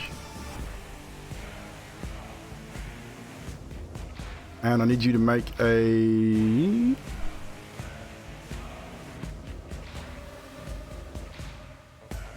dexterity saving throw for me as well. As the flame hits you and snakes up your armor. 19. That is a save, so you will be fine. Actually, no, sorry, that should have been a con save. I've worded this wrong on my sheet. So 9, made con save. I know it's a lot higher, so you should be fine anyway. Con save's actually lower than dex, but 24 on that one. Well, there you go. So you're safe anyway. So you feel as you're struck with this flame, it's not just the flame that hurts you. You feel another type of energy start to try and work its way into your system, but your constitution seems sturdy enough that you managed to fight it off. You have dealt with it before. It's the same. These are the same creatures that you fought in the crypts, and you have seen the damage that they can do. Namaris, you are up. You are well within range of the first line of combatants. Right, looking at Sadiq, I'm gonna just go. Can I get up to the one on his right? Sure. I'm gonna cast a divine smite just to see what it does because it's Make sure you exciting. expend the spell slot. I'm about to do that. Done. And I'm going to hit him with the first one with 15. That is a lesser demon, so that will hit. Oh, I'm impressed. So that'll do. So you do your weapon damage first, Yep, so that's 14 weapon damage. and then your divine smite, which should be 2d8, 2d8. Yep. which is radiant damage. And then. I just had to. And that'll do 11 radiant damage. That's your first attack as you lift Helm's Vengeance, smash it down onto this creature, and the divine energy bursts forward from your blade, dealing additional damage.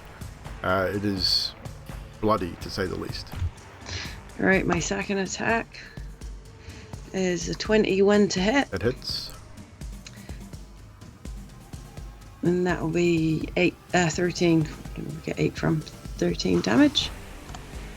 13 points of slashing damage as you decimate this poor creature in front of you. At that point, I'll rage and start bashing them with the flat of my sword. Swax. Okay, so now Maris goes into a rage and just starts smashing the corpse next to you, Sadiq.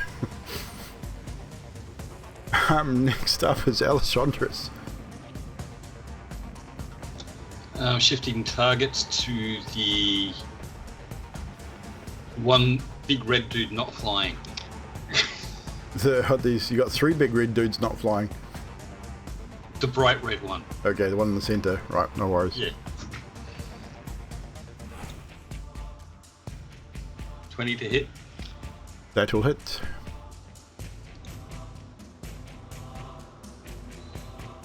Five piercing. 9. What did I say it was? 9 force. Yeah, that's it. Even at your range, I would say you're no longer hidden, so there'd be no sneak attack on that, I'm afraid. Your second attack. Same dude. Yep. 29 to hit. That hits. 9 piercing. And your force damage. 11 force. Thanks, magic. No. Your arrows both find their target, strike true, dealing a reasonable amount of damage to this largest demon. Doesn't seem overly phased by it, but that is your turn done. Do you wish to move? No, I'll stay where I am. Say right, you are. Would now hit is still concentrating. So you're pretty much okay at the moment. Nothing's really happening.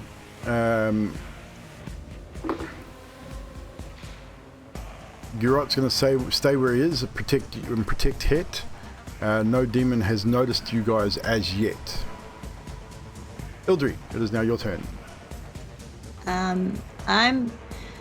I can pretty much see the battlefield from where I am, right? And I don't see anybody close to the trees within 10 feet from where I'm standing. Not really anymore. It's now they've sort of, because they've moved out of that range. Though, yeah, there's no. Maybe one of the elementals is still in range up by the portal. I'm gonna move as close as I can to the third guy to the left of Sadiq. So you're about 120 feet away, so that'll put you within 100 feet. 100 feet. And I'm going to... that's 55 feet away. I'm going to do my wrath again, I guess. The trees aren't going to... If they're 10 feet within any tree... So the elementals will still get to make a dex save. They both save this time. Okay. So I don't think they take anything because it doesn't say half. So roots and vines... I'll target the one next to the one that's restrained. Okay. That's one of the That's femurs. A strength check. These guys are a little stronger. That will be a 17. Okay, he's going to get restrained. And I'm going to try to hit somebody with a rock. Which I'll probably aim for the guy two away from Sadiq, which is where I'm kind of trying to head. Yep. And oh no, he has to be in the square, doesn't he? Yep, he has to be in the square. He's outside of the square. I'm gonna hit one of the ones that's restrained with a rock. Yep. With a 17. Does 17 hit? Which one are you aiming for? Front or the back? The first one in the first front. One? That'll hit. And he's gonna take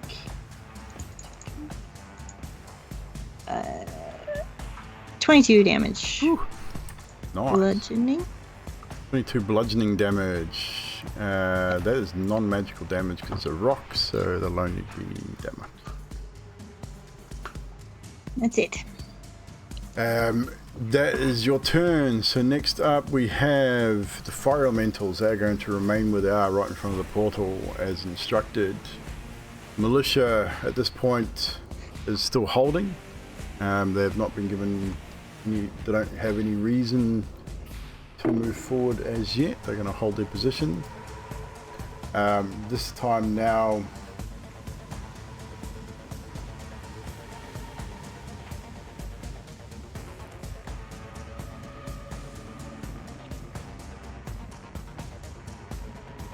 Mr. Summon a Demon is going to fly to that position and remain hovering at this point. Next up is the Lesser Demons.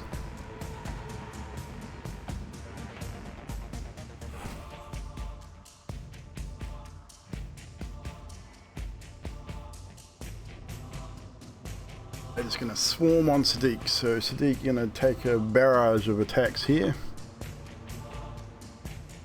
Don't know how well they'll fare against you, however, but we will see. So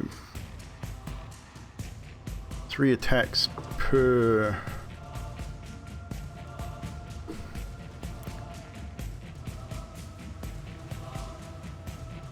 $30-20 on the first, 19 on the second, 26 on the third, which is a natural 20 on the third. So 3 attacks on that's from the first demon. So you will take no critical. No critical because your armor. So 30 points of piercing damage from the first. You now have 2 others to deal with. So an 18 for the second creature, a 14 which will miss. and a 14, which will miss as well. So 10 points of piercing damage for that demon. The last one attacking, a miss with a 10. 25, there's not a crit, doesn't matter anyway, and an 8. So again, another 10 points piercing damage as 3 of these demons just start wailing on you with their claws, finding creases in your armor, and just start tearing at your flesh. That is pretty much their turn. The rest are going to stay where they are. One of them is going to hurl a flame.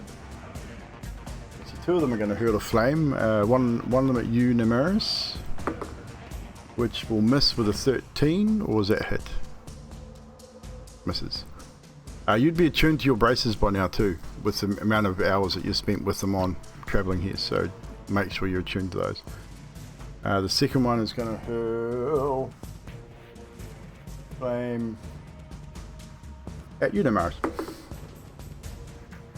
And that is a 12, so that'll miss as well. Hellhound will stay where it is. One is dead. Back to you, Sadiq. You are now swamped with little demonites. Excellent. I'm going to take a swing at the one that I was wailing on earlier. Yep. One that's almost dead. He's pretty bloody. Dirty 20. That'll hit.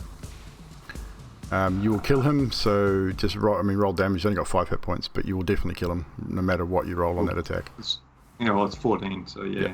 Yep. So that one dies as you smash it with your greatsword. 24 on the next one. 24 on the next one. Does hit. He got 9. Wait a minute, roll that. That's got 1s. 18 points of damage on that guy. 18 points of damage on him. Because I downed a bloke. You get an extra attack. Yeah, that's only a 17. That'll hit. Oh, added bonus. Yeah, they're only little guys, these ones. Yeah, and he just got 17 points of damage. He is looking very bloody also. Not quite dead, but pretty damn close. So that is you, Sadiq. You're not going to move. Bonus action. Actually, as a bonus action, I'm going to take a Sadiq pill. Go for it. With that is now the larger of the 3 types, the next one up, demons. They are going to start moving forward. No, they're not. They're going to... No, they're going to stay right there and start hurling flames. One at you, Sadiq, one at Namaris. That'll miss. 16, Namaris. Was that hit? So you will take 10 points of fire damage.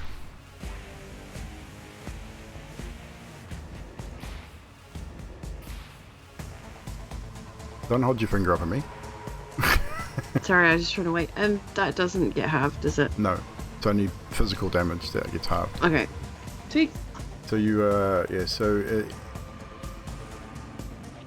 so you're 10 points of fire damage. You're fine. Now it's your turn. Right. Well, that's going to piss me off a little bit. Probably. So I'm going to run up to him. Run up to who? The big red dude with the axe He's in his hand. He's 60 feet in the air. You can't get to him. Oh. How do you get to... Okay. He can fly. Again, pay attention. I did say that he flew into the air. Next to him. The ones with Sadiq. No. Or into the difficult terrain. Is that just enemies, isn't difficult. it, Eldry?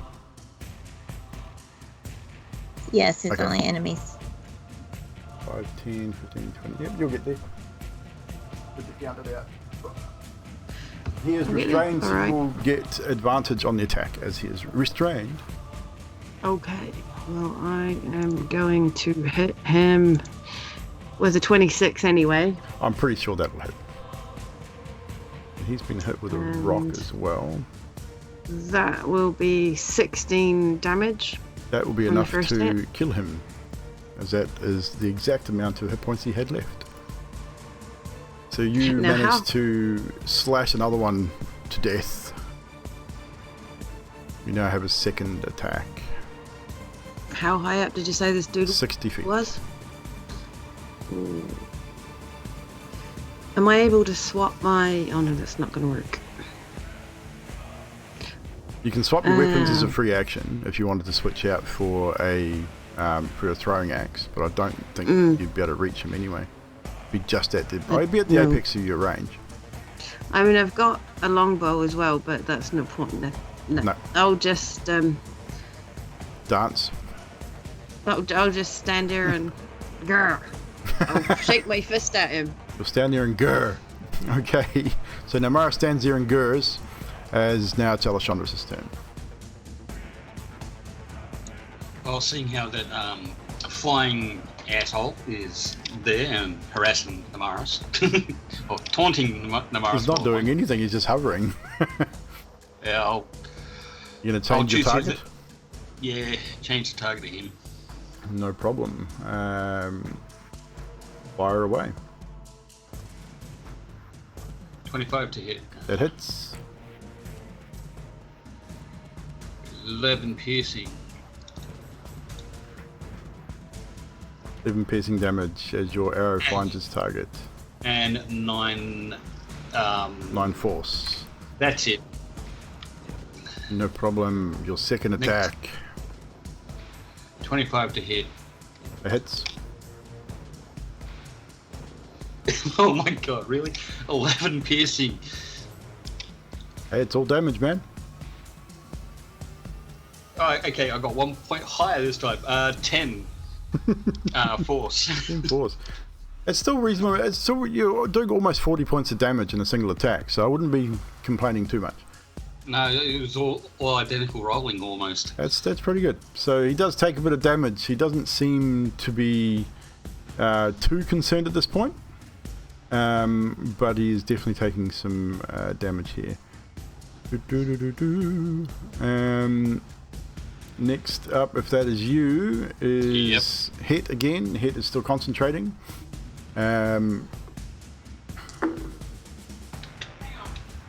Still seem to be doing okay. Geralt is holding his position. Just basically the site before, holding to attack anything that attacks you. What we were at, 4 minutes or 3 minutes? You were into your 4th minute when the battle started. So we've got to get to 10 rounds. We're at round 3 now, so 7 more rounds to complete. That's that all right. 4th That's minute. all good. Just making sure. Ildri, it's now your turn. I'm wanting to switch and make a cone attack without hitting my friends. If I move my full movement, where will I be on the screen? If you move your full movement forward, 30. you will make it just onto that about this. Okay. I'd be hitting somebody no matter what I did, I think. So. And your current spell is concentration. Yeah, I'd break concentration so to do the other one. Yeah.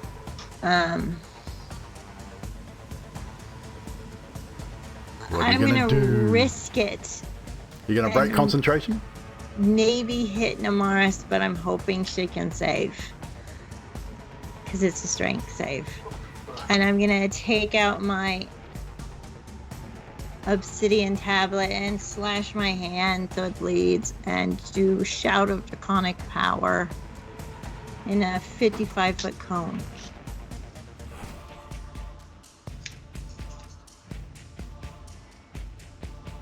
Can someone please give Namaris inspiration? It's too late. It's a strength save. Sadiq's got inspiration. You'll hit this one, Harris, this one, and the... Okay. So strength 19? saves. Okay, yep, strength saves. So Namaris, you'll need to make a strength save as well. I already did 19. That saves. So that saves. It takes half damage. The 3 lesser demons, a natural 19 on the first one, natural 18 on the second, so they will save. The third, 15 plus, what is the 18 your... doesn't... Oh yeah, it does. Yeah, natural 18 plus 4, so even a natural 15 saves. So the 3 lesser demons save. Yeah, they're going to be 19.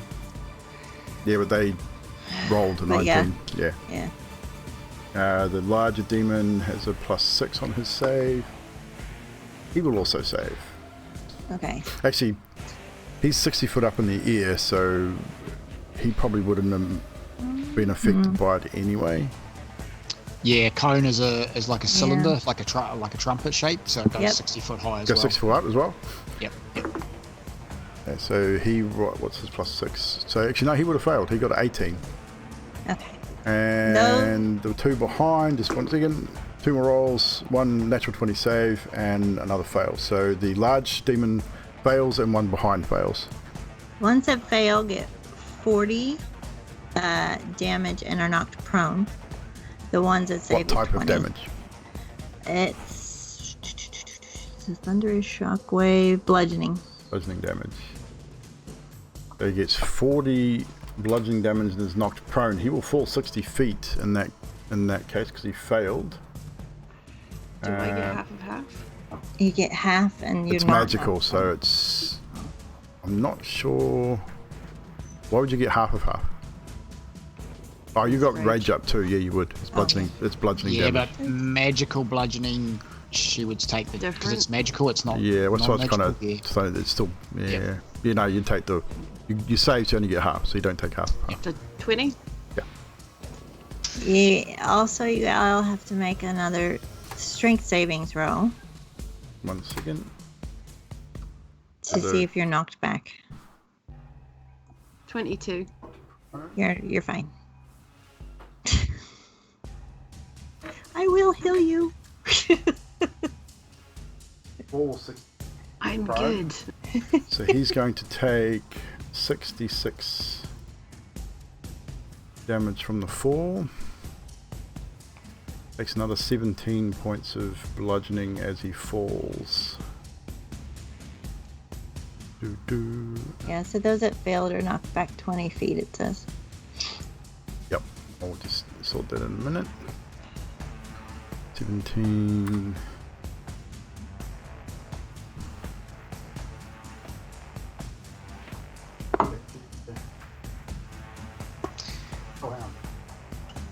Just to be devil's advocate too, Evil, if you are flying, I do not believe you can be knocked prone. Actually, because no, you're you not cannot. standing on the ground. But he still would have fallen. Well, how does that work though? He'll be pushed back in the 20 air. feet in the air. You can't be knocked prone because you're not standing. I could double check that, but I'm pretty sure you're right. Actually. I'm pretty sure you're right. Yeah, it doesn't say. So Sounds good to me. We'll follow that I'm good rule. with either. But don't shove him back 20 feet.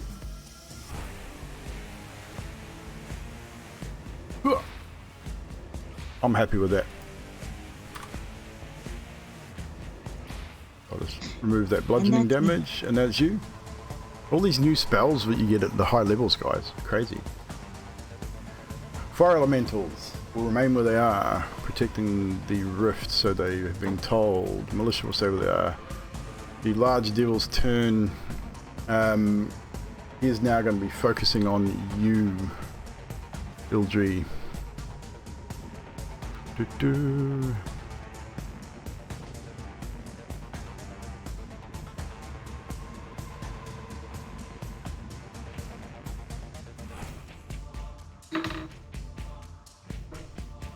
Gonna fly over and land right in front of you and attack you 3 times with his forked. What initially you thought looked like an axe from a distance is actually not unlike a pitchfork.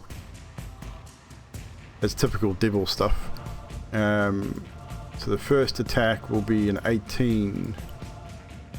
Second will be a 28. And the third will be a 15. 2 of them hit.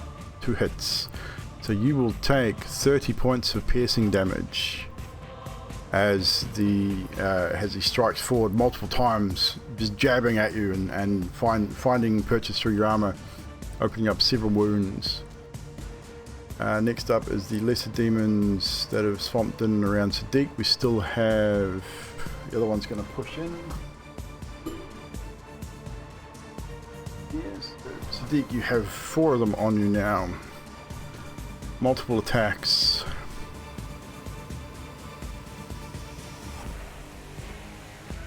$28 for the first. Dirty 20 for the second, and 27 for the third, so they will all hit. That's another 30 points of piercing damage for the first one. The second one will attack you. Misses with a 7. Hits with a dirty 20. Crits on a 26, but the crit is negated because of your armor, so another 20 points of piercing damage. The third, 25, 16, and another crit. So they all hit, or just the two? 16 misses. 16 misses, so another 20 points of piercing damage. And the last creature misses with a 9. Hits with a 23, and hits with a 22, so another 20 points of piercing damage. As these creatures are just mauling at you, Sadiq. This frenzy of attacks. Next up is the Hellhounds. That one that's still alive. Going to retreat back towards the portal as well. Sadiq, it is now your turn. Top of the round. Round 4. Alright, so I'll take the heal first. Swing at whatever the hell's close enough. Yeah, they're all pretty much there. You can pick and choose. You can go for the one that's most injured if you wish. There is one that's looking pretty bad. Yeah, I'll go for the most injured with a 18. That hits. 18 damage. You will cleft it in twain as you strike through with Heavenly Executioner, and which will give you an extra attack. So 2 more attacks. 21. That hits. 21 damage. 21 damage. Really? What the hell? and your final attack on the same one. Yeah. Yep. Roll your monkey. 18 damage. Oh no, 18 to hit. Sorry. 18 hits. And 20 damage. There we go. Something different for once. 20 damage as you slaughter yet another small demon. 2 demons fall to Sadiq's sword, and that is your turn. You don't get another attack, 'cause it's basically a bonus action, isn't it? That yeah, no, attack. it just says. Let me do that. Where the hell is it? I'm pretty sure it gives you an extra attack as a bonus action. On your Yeah. turn, yeah, you scored a critical hit on melee, reduce Bonus. 0. Yeah, it's a bonus action. Yeah, bonus action. So, next up is I the have that too. larger Yeah. demons. Now that they are free to move, swarming on Namaris. Except the one that's lying on the ground. So, the first one, he gets 3 attacks as well. First one, 17 to hit, 19 to hit, and 25 to hit. Do they all hit? So you will take 36 points of bludgeoning damage, halved to whatever that is, 18. The second 3 attacks, 9 will miss, dirty 20 will hit, and 22 will hit. So another 24 points of bludgeoning damage, which will be halved to 12. And the lesser demon, 14 to hit, 18 to hit, and 16 to hit. I believe the 14 misses. So that'll be 20 points of piercing damage reduced to 10.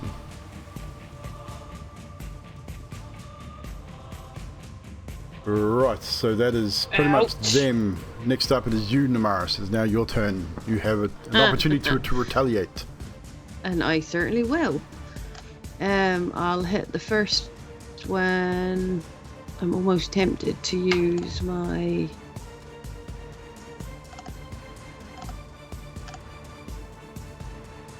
Oh, I'm going to use another... No, yeah, I'm going to use another Divine Smite. Make up your mind.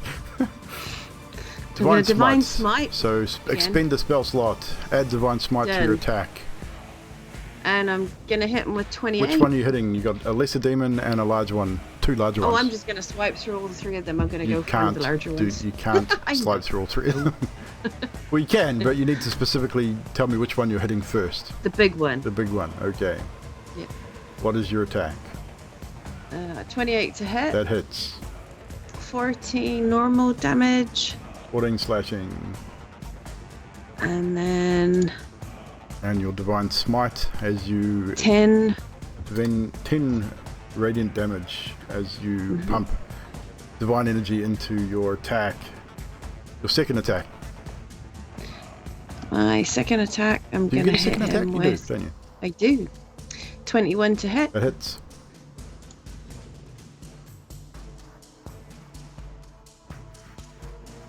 And 14 damage. 14 slashing damage. He is starting to look pretty bloody, this big dude, but he's still standing. Next and up, I'm just going to look at him. as Namaris grits her teeth and growls. Next up, Alessandros. The one attacking Yildri. Yayla. One of them. Ildri, yes. He is about 60 feet from you. 60 feet.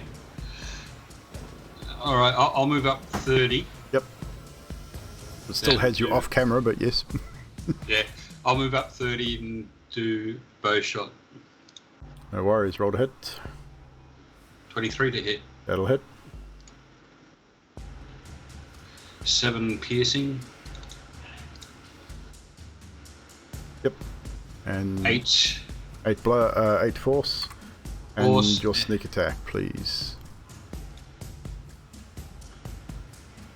9 sneak. 9 sneak attack. Second attack. Your second attack. He is starting to look a little bloody, this guy. 25 to hit. That hits. 9 piercing. 9 piercing. 9 force. And 9 force damage. He is definitely looking a little bloody. Hit is still concentrating. Girot is still holding position. Ildrid, it is now your turn.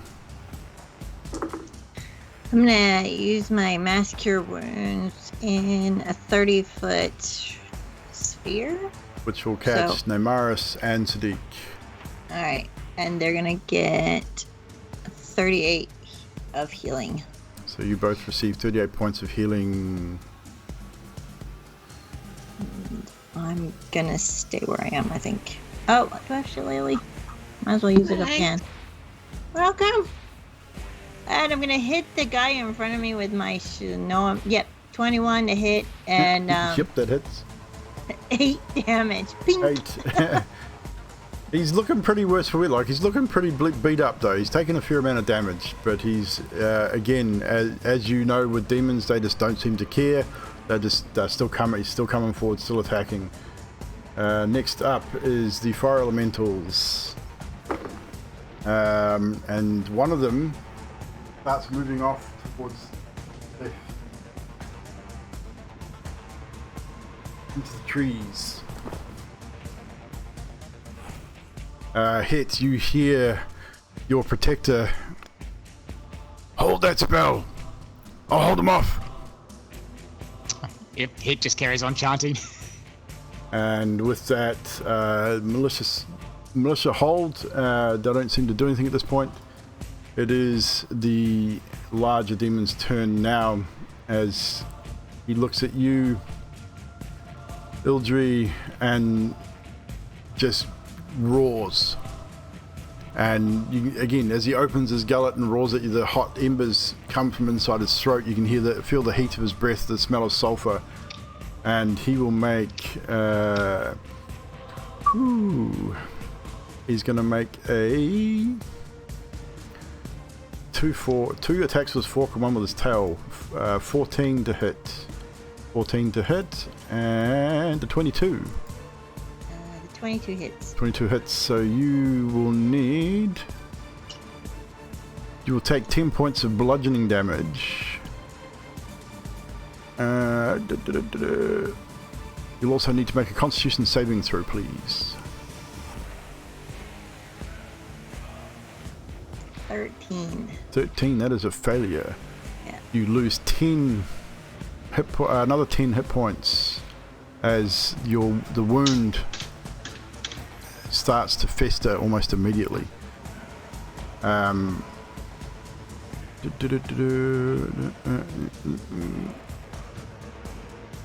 1 second.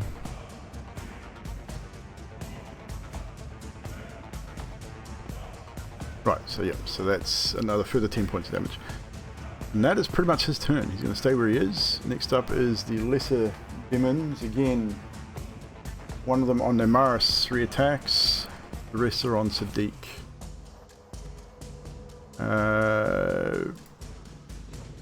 Namaris, first attack 24, second attack 23, and the third attack is an 8, so 20 points of piercing damage to you, half to 10. Sadiq, you have 4 of them still on you.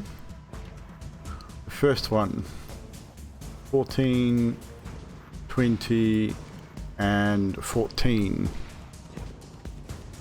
So only the 20 hits, I believe? Yeah, just 20. So 10 points of piercing damage. The second, that'll miss. That'll miss 11, holy crap. 3 misses. Third one, 15, 24, and a 7. That is a critical fail with natural 1.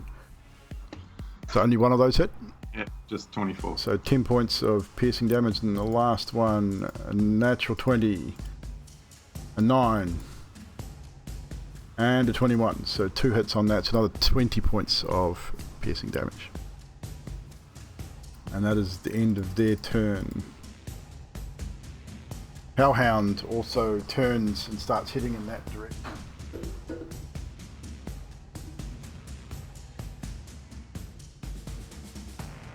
Back to the top of the initiative order with Sadiq. Alrighty, now I'm going to down. I'm going to find the stupid thing. Potion. That gives me. That. And then I'm going to attack. Yep.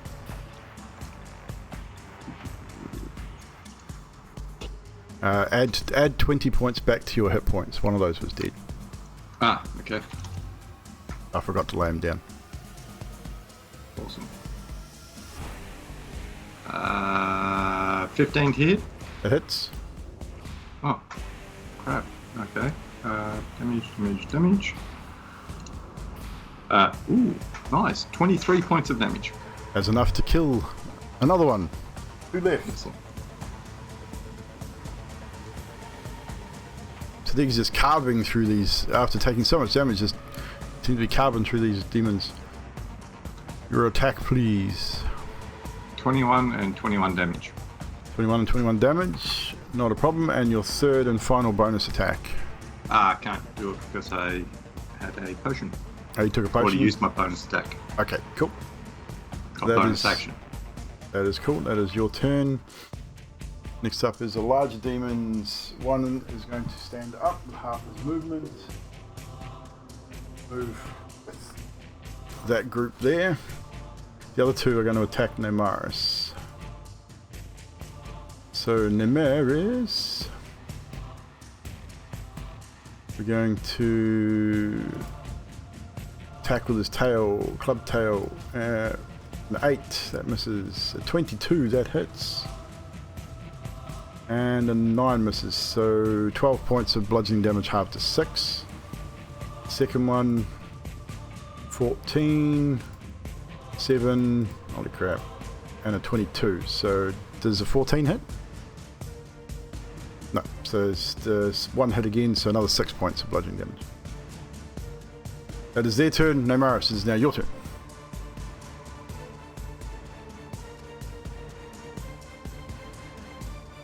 All this time, Het is just chanting over and over again, holding his chant. You can hear the throes of battle going on around you. You can hear now that Garrot, the guy in front of you, he's like he's psyching himself up, and he lets out a guttural roar. Not unlike Namaris, you've heard her do it dozens of times, and he is ready. So Namaris, it's your turn. Those two in front of me are still alive, yeah? Yes. I will attack the one that I attacked last time. No problem. 22 to hit, That hits. and that's 9 damage. Don't forget your rage. 12 damage. Second attack. Is 23 to hit, That hits. and oh wow, 13. 13 points. Not quite enough to take him down, but he's pretty close. He looks pretty well done, though. Will you just bloody die? That is your turn, Alessandris. You are up with hit on board after that, but you're still holding your chant. All right, I'll do the first shot at the one near Fiala. Yep. So that's 31 to hit It hits. with 8 piercing, 8 piercing, 6 force, 6 force, and sneak attack. wow, 9 sneak. He's starting to look pretty weary, guys. He's getting close. Second attack, I'll go for the hound. Yep. 22 to hit. That hits. 9 piercing 9 piercing, and 8 force. 8 force. And that is enough to put that hound down.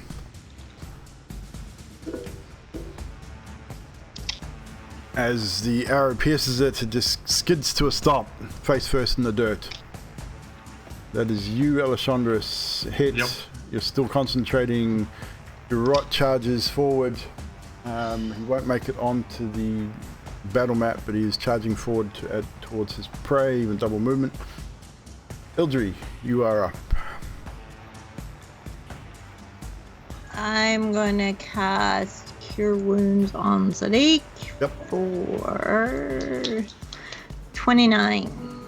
29 points of healing to Sadiq. And I can still cast a cantrip if it's a bonus action, yeah? Yes.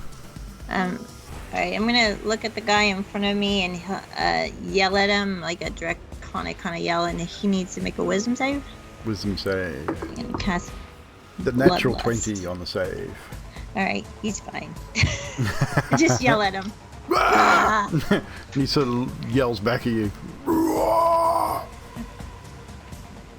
And that is you. Next up is the fire elementals. They're going to move pretty much right to the edge of the map. I'm not going to move them, but they will be heading into the trees.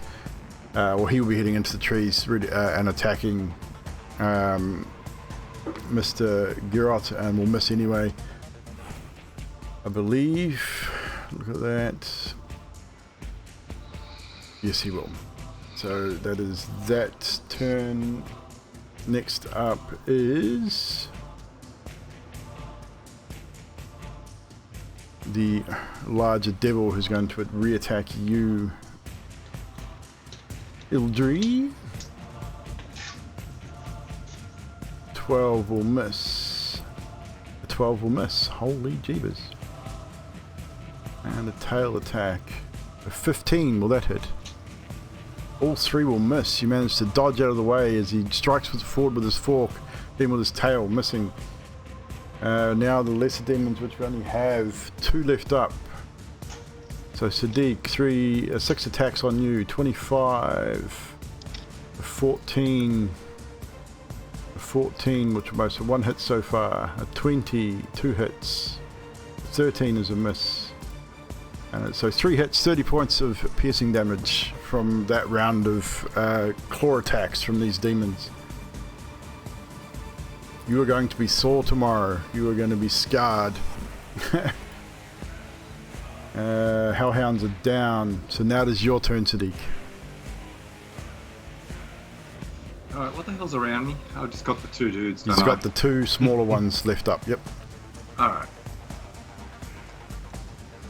And they're both looking pretty bad. Come on, you could have just clicked 15 to hit. That hits. Put it this way, that's pretty much exactly what you needed to hit those guys. Cool. 17 points of damage. First one goes down. 11 to hit. That'll miss. You have a bonus action attack because of the death on the first. That's better. 24 to hit. That'll hit. And 23 points of damage. That will kill it. So 2 more demons go down. Now I'm just going to stand there and go. As the dig mows through the smaller of the demons, ultimately after a minute or so, the bodies do start to disintegrate, as you've seen once before. Next up is the larger demon's turn, who are on Namaris. Namaris, you will get multiple attacks again. First one a 13, second a 25, third a 9, so 1 hit there so far. 14, 11 and a 24, so 2 hits there, so you'll take 24 points of bludgeoning damage, halved to 12. And that round of attacks is now your turn.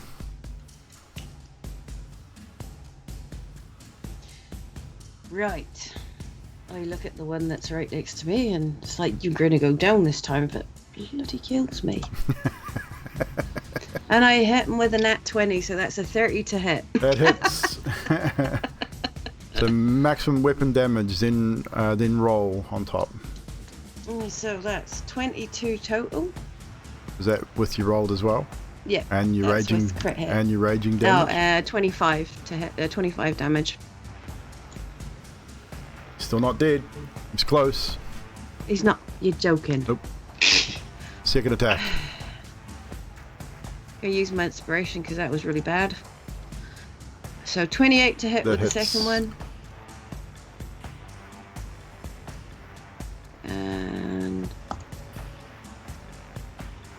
17. 17. That will kill this large demon beast as you finally open up a large enough wound, and his eyes roll back in his head and he drops backward, giving you a bonus action attack on this. It does. Because of your great weapon master.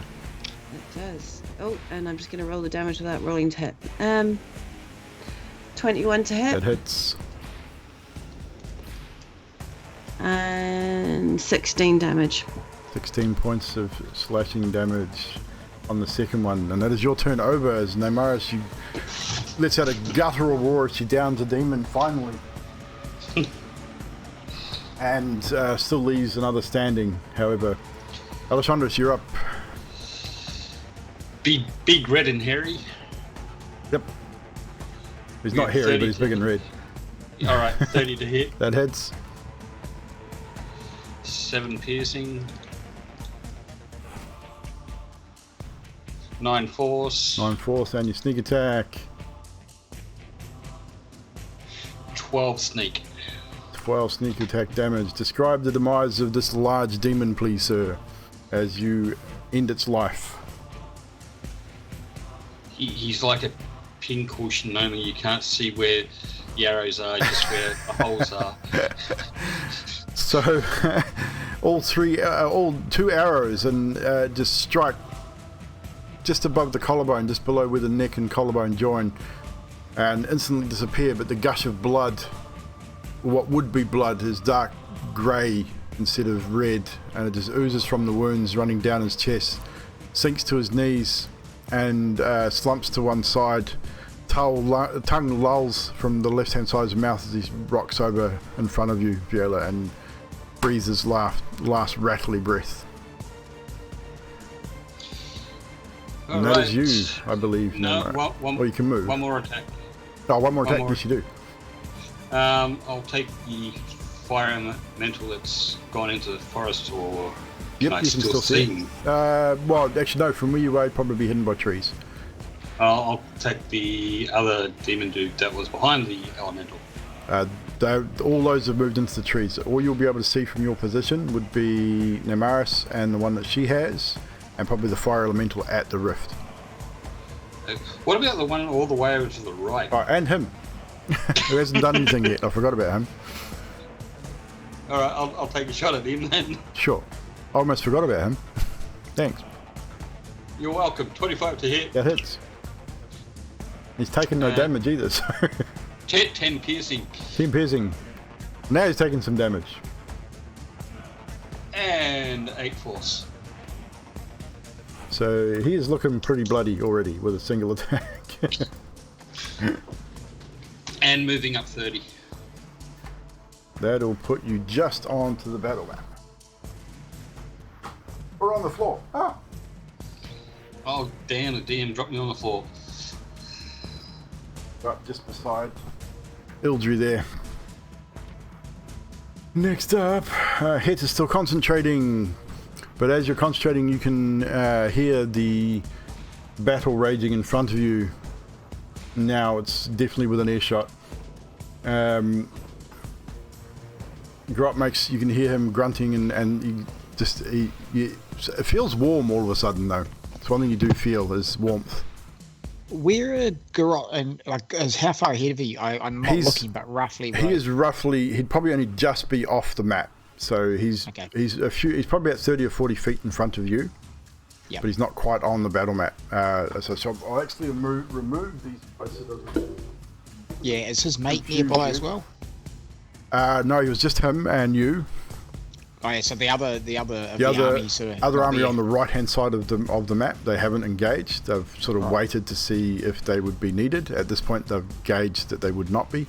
You guys seem to have things in hand, and all good. Garrot hasn't sounded the horn, so they've held their position. All right, I'll carry on chanting, man. No problem. You will need to make a concentration check in a moment, as you feel a large fireball. No, you don't. 9 will miss. But a couple more attacks are going to come through. No, it won't. Where's my thing? Here it is. Actually, no, you won't need to make anything just yet.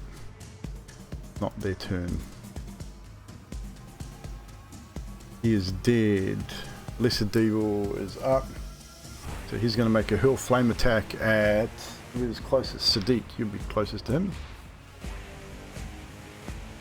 150 foot range. 21 to hit.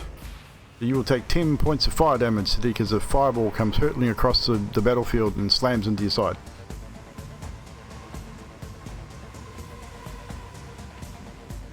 Hellhounds are dead. Now it is your turn, Sadiq.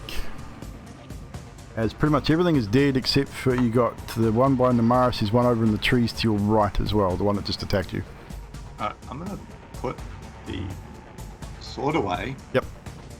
Pull out the bow. Yes. Recast my red. Really, thank you, D&D Beyond. Perfect timing to go down.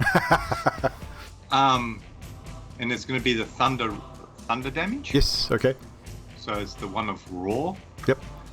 Now I know it's a +7 to hit. And so you need a 15 to hit. Did you get missed? Actually, you did get missed. Sorry. So we'll just do that first. Hold your thought there, Sadiq. No worries. I skipped over Ildry. I did. I'm sorry. No, it's my bad. It was sitting off the screen when I rotated. Weird. I'm gonna remember that I'm wearing the Ring of Lightning Bolt, and I'm going to aim it in a 100-foot line ahead of me. Yes.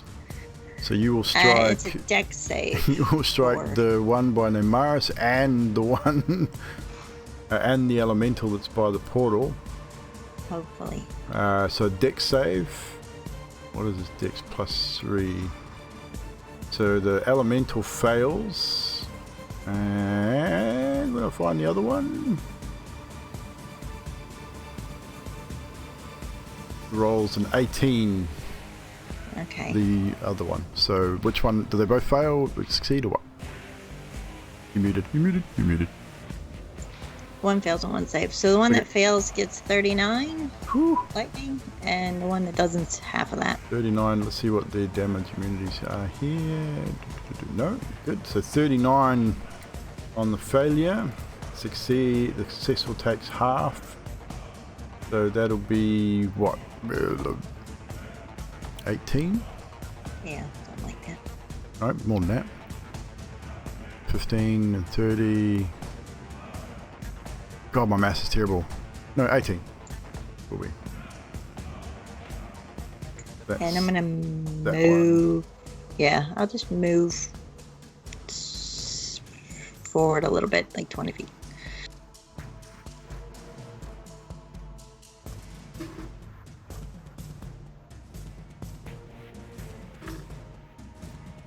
Remove those bodies, because after a while they will disintegrate and turn to ash.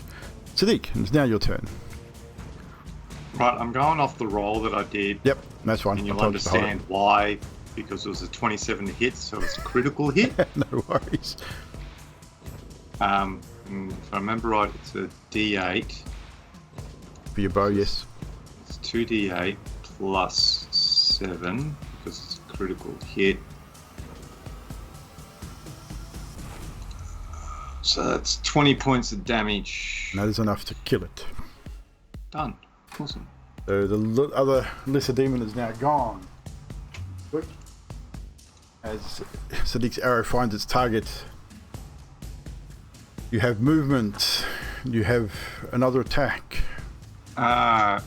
Is one standing next to Namaris? Yes, I'll take a shot at him. no problem. It, him, it, whatever works. Shim, or whatever the bloody hell it is. Oh, wait a minute. 19 to hit. That'll hit.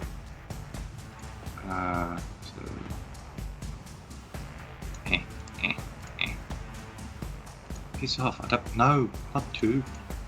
Actually, no, it is 2d8.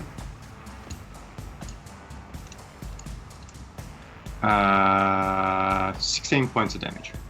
16, not a problem. He's starting to look pretty bloody now too. And that's it, because I can't because- work anything else out. Right, that's it. It is now his turn. Right, this is what I was waiting for before. So, hit. You will get, that'll miss. 24 will hit you. Okay. You will take 15 points of fire damage. And we'll need to make a con save as well before you make a concentration save. 23. That will save, so you'll only take the 15 points. So you'll need to make a concentration save, DC 10.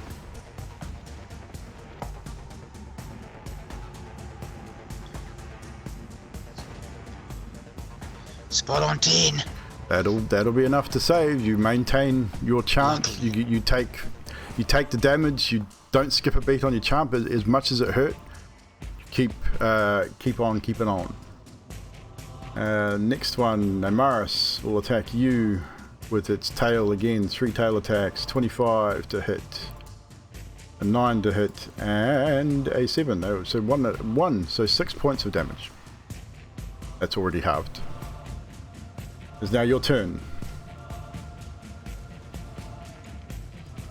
Right.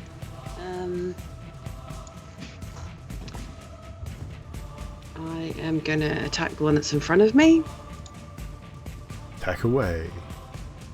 Oh, I don't think I'm gonna hit him though with the 12. No, you will not. First attack manages to defend. Your second. Oh, and I'll just roll damage dice instead. What a doof. 26 to hit. That hits. 13. 13 points. Not quite enough to kill him. He's looking pretty bloody though. Okay. That last tail slash hurt a little bit. Alexandros, it is now your turn. There are 2 combatants left on the field that you can see. Kind of want to go and help head out. You can't see Het from where you are. No, I've got a rough idea. You got a rough idea where he is. You know that something's heading in that direction. Yeah. I'll dash in that direction. So, what's your movement? 30. So 60 feet. I'll put you just off the side of the map, heading in that direction. So you'll be heading. By the time you get to your full 60 feet of movement, you will see roughly. You'll see the berserker or the Goliath fighting what appears to be a fire, or what looks to be the fire elemental and one other demon. So that you sort of engage with them. You can see Het still holding his chant. So you're within probably 70-80 feet of them, but you cannot attack unless you have a bonus action to do so, because you used your action to dash.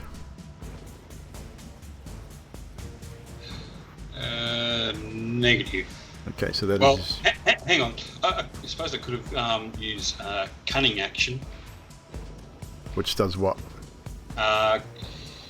You can use a bonus action on each of your turns to take a dash, disengage, or hide action. You've used all your movement though. You can only dash if you have movement left. Okay. Yeah, you can't. It doesn't give you an extra 30 feet of movement. It's designed. If you have movement, you can use that cunning action to dash away. To dash, basically. Yeah. Unfortunately. So I don't get a second attack. Nope, no worries. So Het, Cool. You're still concentrating. You've been hurt, but you're managing to hold. Garrot is entered into combat with these creatures. He's making his attacks and damages. Ildri, it is now your turn. I'm gonna try for the lightning bolt again, since No worries. that worked pretty well. It did. So Dex saves. saves. First the femur. Dex save with a 22. The fire elemental with an 18. Okay, so they both save. So half a 25. That'll be 12. Odd. Yeah. 12 points of lightning damage for both of those creatures. And I'm gonna try and move towards whatever's attacking towards Het. So you move your full movement. Yeah.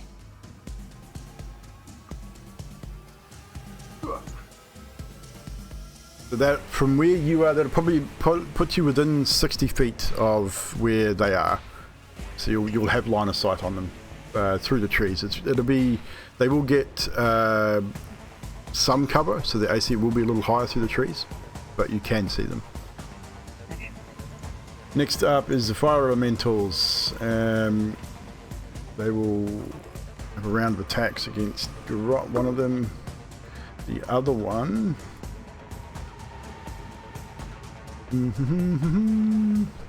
Can't really do much else. Gonna stay where it is. I think all the lesser demons are dead. So Sadiq, it is back to you. What can I see from where I am? You can see the one engaged with Namaris. You can also see the elemental at the portal. It's pretty much what you can see from where you are. Okay, so I'll go the elemental at the portal. Yep. 14 hit. That hits. Is your bow magical? Just out of curiosity. Well, kinda, because of the writ. Writ turns. Yeah, that gives you the magical damage, but the bow itself is not magical though, is it? It's a vicious longbow. Then it is magical. Yeah. That, no, you don't. If it has a green or better title, then it's classed as magical. Ah, okay. So, roll another 8. For 15 points of damage. 15 points of damage, no problem. Second attack. Dirty 21. It hits. Go away alert.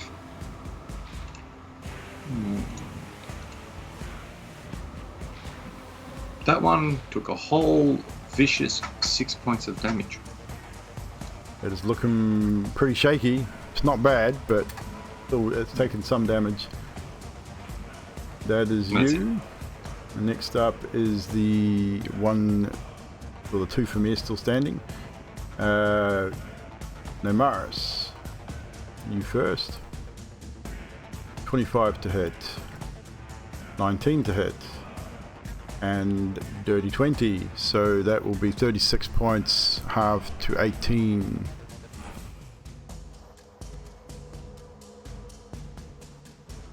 The second one is going to pretty much do the same thing at Garrot. One will miss, one will hit. Last one will miss. Did not turn too badly. Maris, your turn. You have, he's looking pretty worse for wear. He's looking pretty bloody now. Right, well, I'm gonna attack him. No worries. With a 19 to hit. It hits. 14 damage. Second attack. 27 to hit. That definitely hits. And another 16 damage. 16 damage. He is looking pretty bad. Bleeding from everything, pretty much. He's not dead yet, though. Pretty close. Damn. Alessandrus, you're up. From where you are, you can see Garrot engaged with a demon and an elemental within your bow range. I'll go to the demon. No worries. Roll to hit. 23 to hit. That hits. 23. 11 piercing. You will get sneak attack damage if you have an ally engaged. 9 force. 9 force. And sneak 18, attack. 18 sneak. Starting to look pretty bloody over there as well. Your second attack. 26 to hit. That hits. 7 piercing. And your force damage. And 7 force. He's getting close. That is you. Het is still holding concentration. Did not take an attack that round. Garrot wails in on the creature. He gets 2 melee attacks. 1 hits. 2 hits. He will do 12 points of damage total. This creature is getting pretty close to death by the looks of it. Next up is Ildry. Can I tell which of the two looks more of a threat to Het? Probably the elemental. I mean, well, it's hard to tell. They're both engaged with the Goliath. You have seen, from your position, you did see a ball of flame be shot from the demon in Het's direction. Okay. But that's about all you've seen from your position. I'm going to moonbeam on the elemental, which is a con save. Con save, no problem.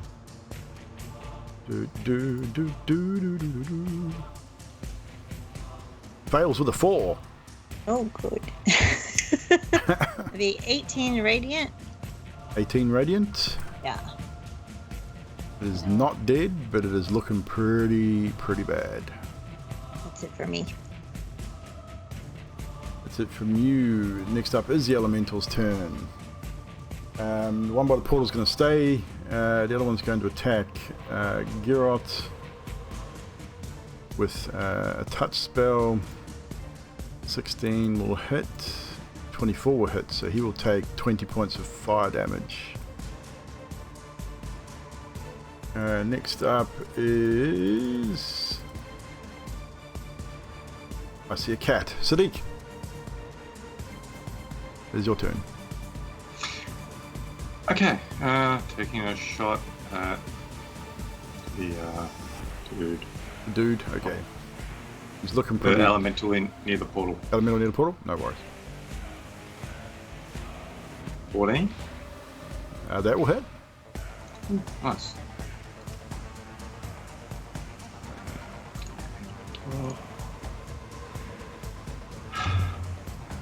7 points of damage. 7 points. And your second attack, the arrow causes damage, but it also gets burnt to a cinder as it hits the target. That's another 17 to hit. That hits.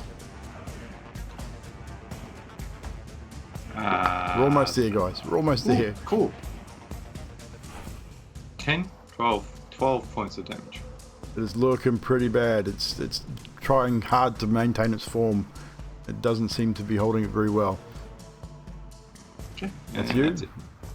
Next up is the two demons. Namaris. Multiple attacks again. 25 to hit. 20 to hit. And a 9. So 2 hits. Another 12 points of bludgeoning damage. That is already halved. Next one is going to attack Rot. No, he's not. He's going to hurl a flame at it. So hit. 24 to hit on you. So you will need to... You will take 15 points of fire damage. You'll also need to make a Constitution saving throw for a secondary damage. But then we'll see on your concentration save. Okay.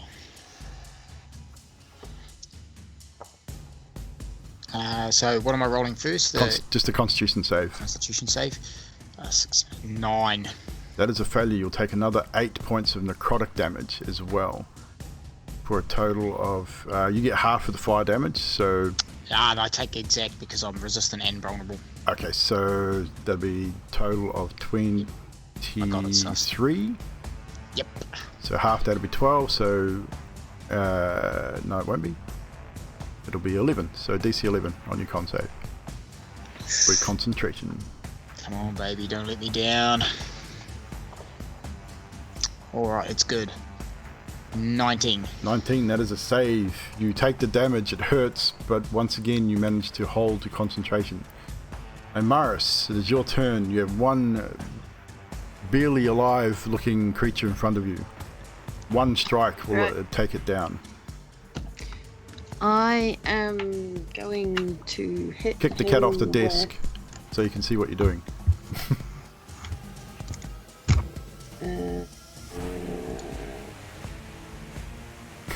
Bloody cat. Get him off the desk so you can see what you're up to. Nat 20. So Natural 20. What's your damage? 21. 21 damage, that's enough. Yeah. As you describe the death of this creature as you manage to end its life with a single blow. I lop its head off, kick it, and then start running towards the other one. Yeah, you can start running that general direction. You're not going to get there though. He's more than your distance away, unfortunately. Oh, is he? Damn it. Which one are you talking about, the elemental or the other demon? Where's the elemental? By the portal, like by the big blue circle. Yeah, the elemental. Was there another? Yes, they're off the map. If you've been paying attention, the others are off the map. I'm going to go towards the elemental. Right. You got...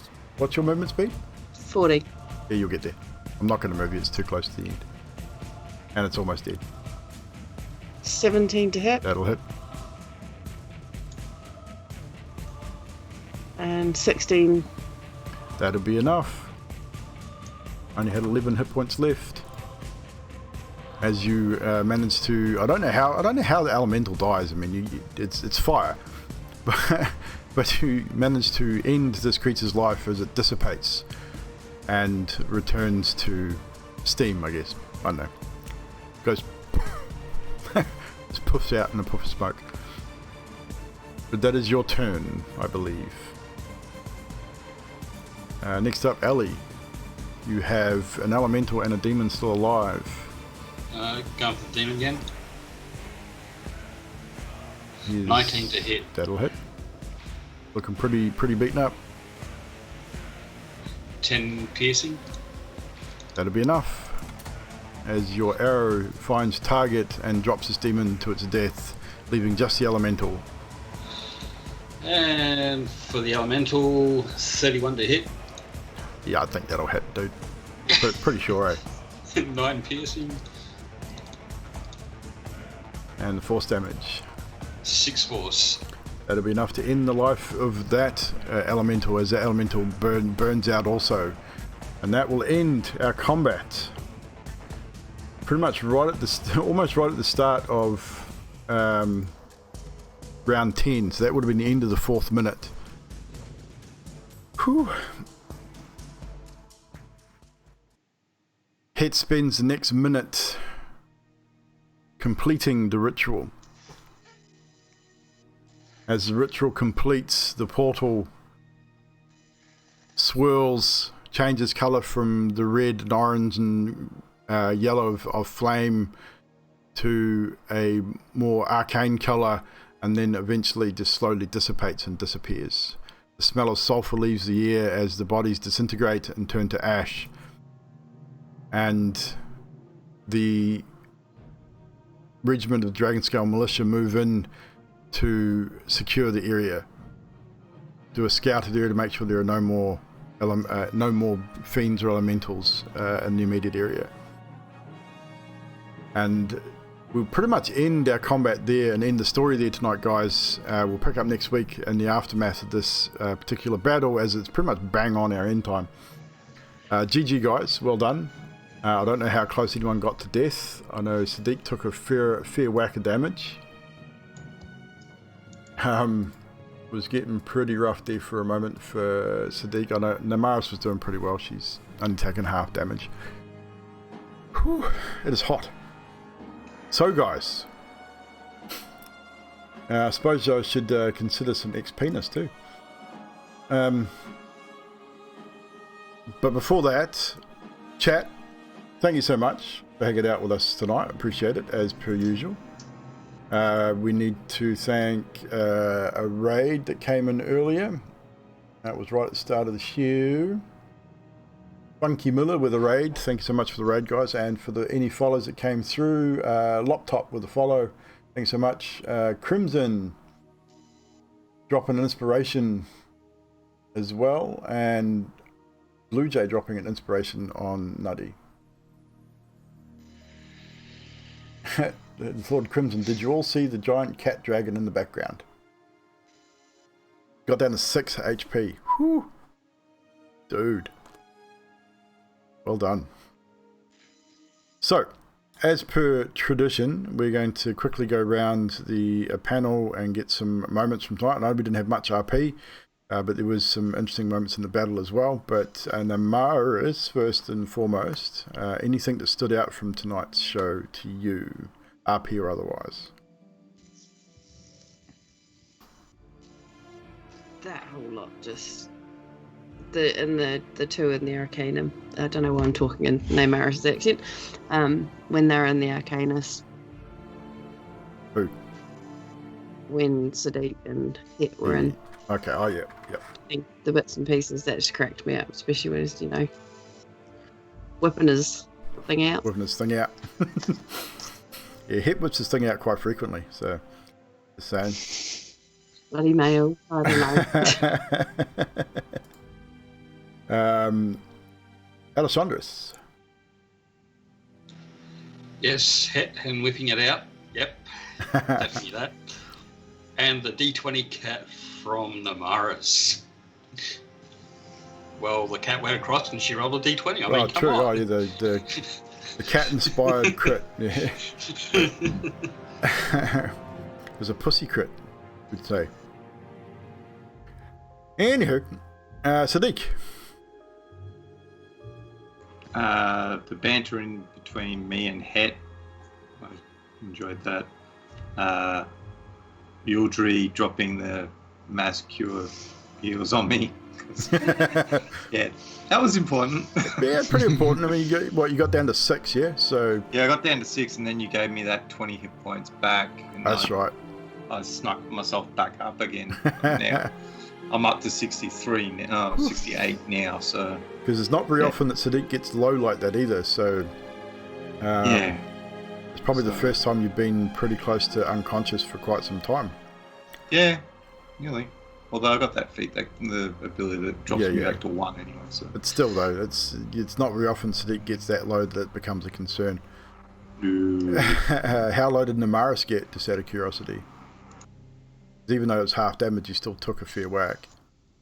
I'm currently sitting at 45. So you were getting pretty close too. Yeah. Het pretty much sat out that entire battle, but was in a very important role, nonetheless. But Het, a moment or two from you, sir.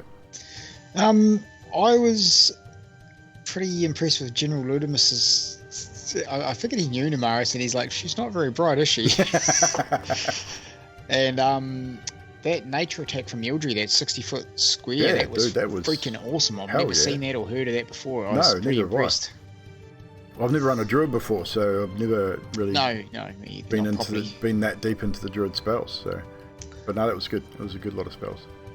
And just in general, all around, like the organisation of that was pretty good. Like the way Alessandro's held back and was just shooting from a distance happily. Sadiq sort of put himself in at the front with Namaris, and they definitely, like that first few rounds, I was like, oh, this is actually going pretty good, even with them all, battled up there. I actually got a little worried towards the end. I was starting to get worried for Sadiq.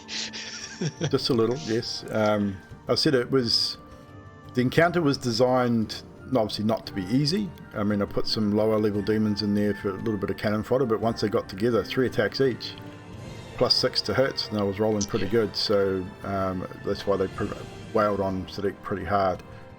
But even that bigger demon, you took down pretty quickly, considering. But again, numbers game. It's all on a dice roll, but again, handled very well. And Ildry. I really liked the offer of a shower made of gold until halfway through talking about it, I realized what it actually meant. And I was like, oh no. Yes, it was rather well done. Yeah, I set you up. That was very well done indeed. And from me, just pretty much again, just the whole session, guys. RP battle. Again, the team cohesion now is sort of come together. You guys were right at the beginning. I remember you guys doing some really dumb stuff, attacking randomly and not really focusing targets. Now it seems to be more focused on obviously your plate wearer and your barbarian running into the front, taking the brunt of the damage, while the rest of you deal damage from a distance, and the heals and everything seems to be coming together very well. RP's always top notch as usual. Battle went a lot longer than I expected it to, but we managed to get it through about on time. So before we finish up, a bit of XP. I'm going to round it up to 6k, guys. It was 4,800 for the fight, and an extra for the XP, and that's so 6,000 XP for you guys. There will be another milestone level before the end of the campaign. There is another encounter coming up in the next couple of weeks, which will give you your level cap of 15. So you will reach level 15 before the final battle, which won't be far away, guys. So chat, I think maybe 2-3 episodes at the outside we'll be reaching the climax of the story. So bear with us with that. If you want to catch up with the story, check out the YouTube for sure. Come and check us out every Sunday night, 7:30 PM New Zealand Standard Time, 5:30 Australian for D&D, where our heroes battle the forces of evil and the demons from the hells. The prophecy is almost upon us. The blood moon is now approximately 5 weeks away. So, chat, we should probably raid someone. We were raided, so we should raid someone else in turn. There's some mysterious gold coin shower. There's some mysterious gold. Who are we going to raid, guys? Let's see if we've got anyone playing Dur and Durs. We've got...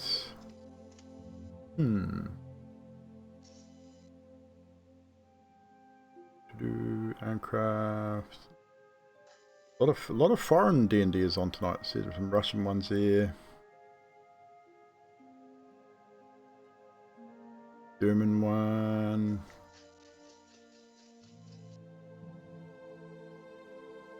Does it roll? God, they've been going for 15 hours. Holy crap, it's a rerun. I'm not going to worry about that. An Australian one there, Aeon Craft. They've got 4 viewers. They've been running for 40 minutes. We'll give them our raid tonight. Or him, looks like, what is he doing? He's not playing D&D, but it looks like he is painting dice.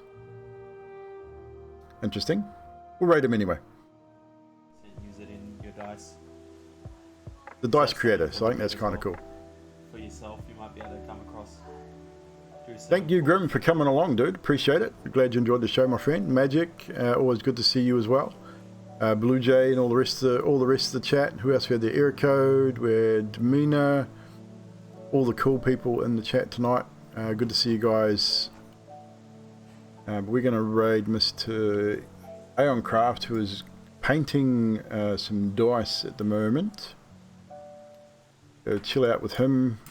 Watch him create some dice. And come back and see us on a Wednesday for the Curse of Strahd. Roast and Chicken will be back. Yeah, true. Good point. So don't worry, Adok will be returning, which is good. I really didn't want to write him out, so it's cool to have him back. After that, hopefully after Wednesday, I will be setting up my second PC and getting back into some gaming content, which will be next week after I set up the PC. I haven't got a set date or anything just yet until I get the audio sorted. Audio is always a pain, but keep an eye on the Discord and in the Twitter. I'll announce it with a schedule. It'll be a basic schedule to start off with, nothing too serious. And we'll see you then. But until then, see you Wednesday. Have fun. Bye.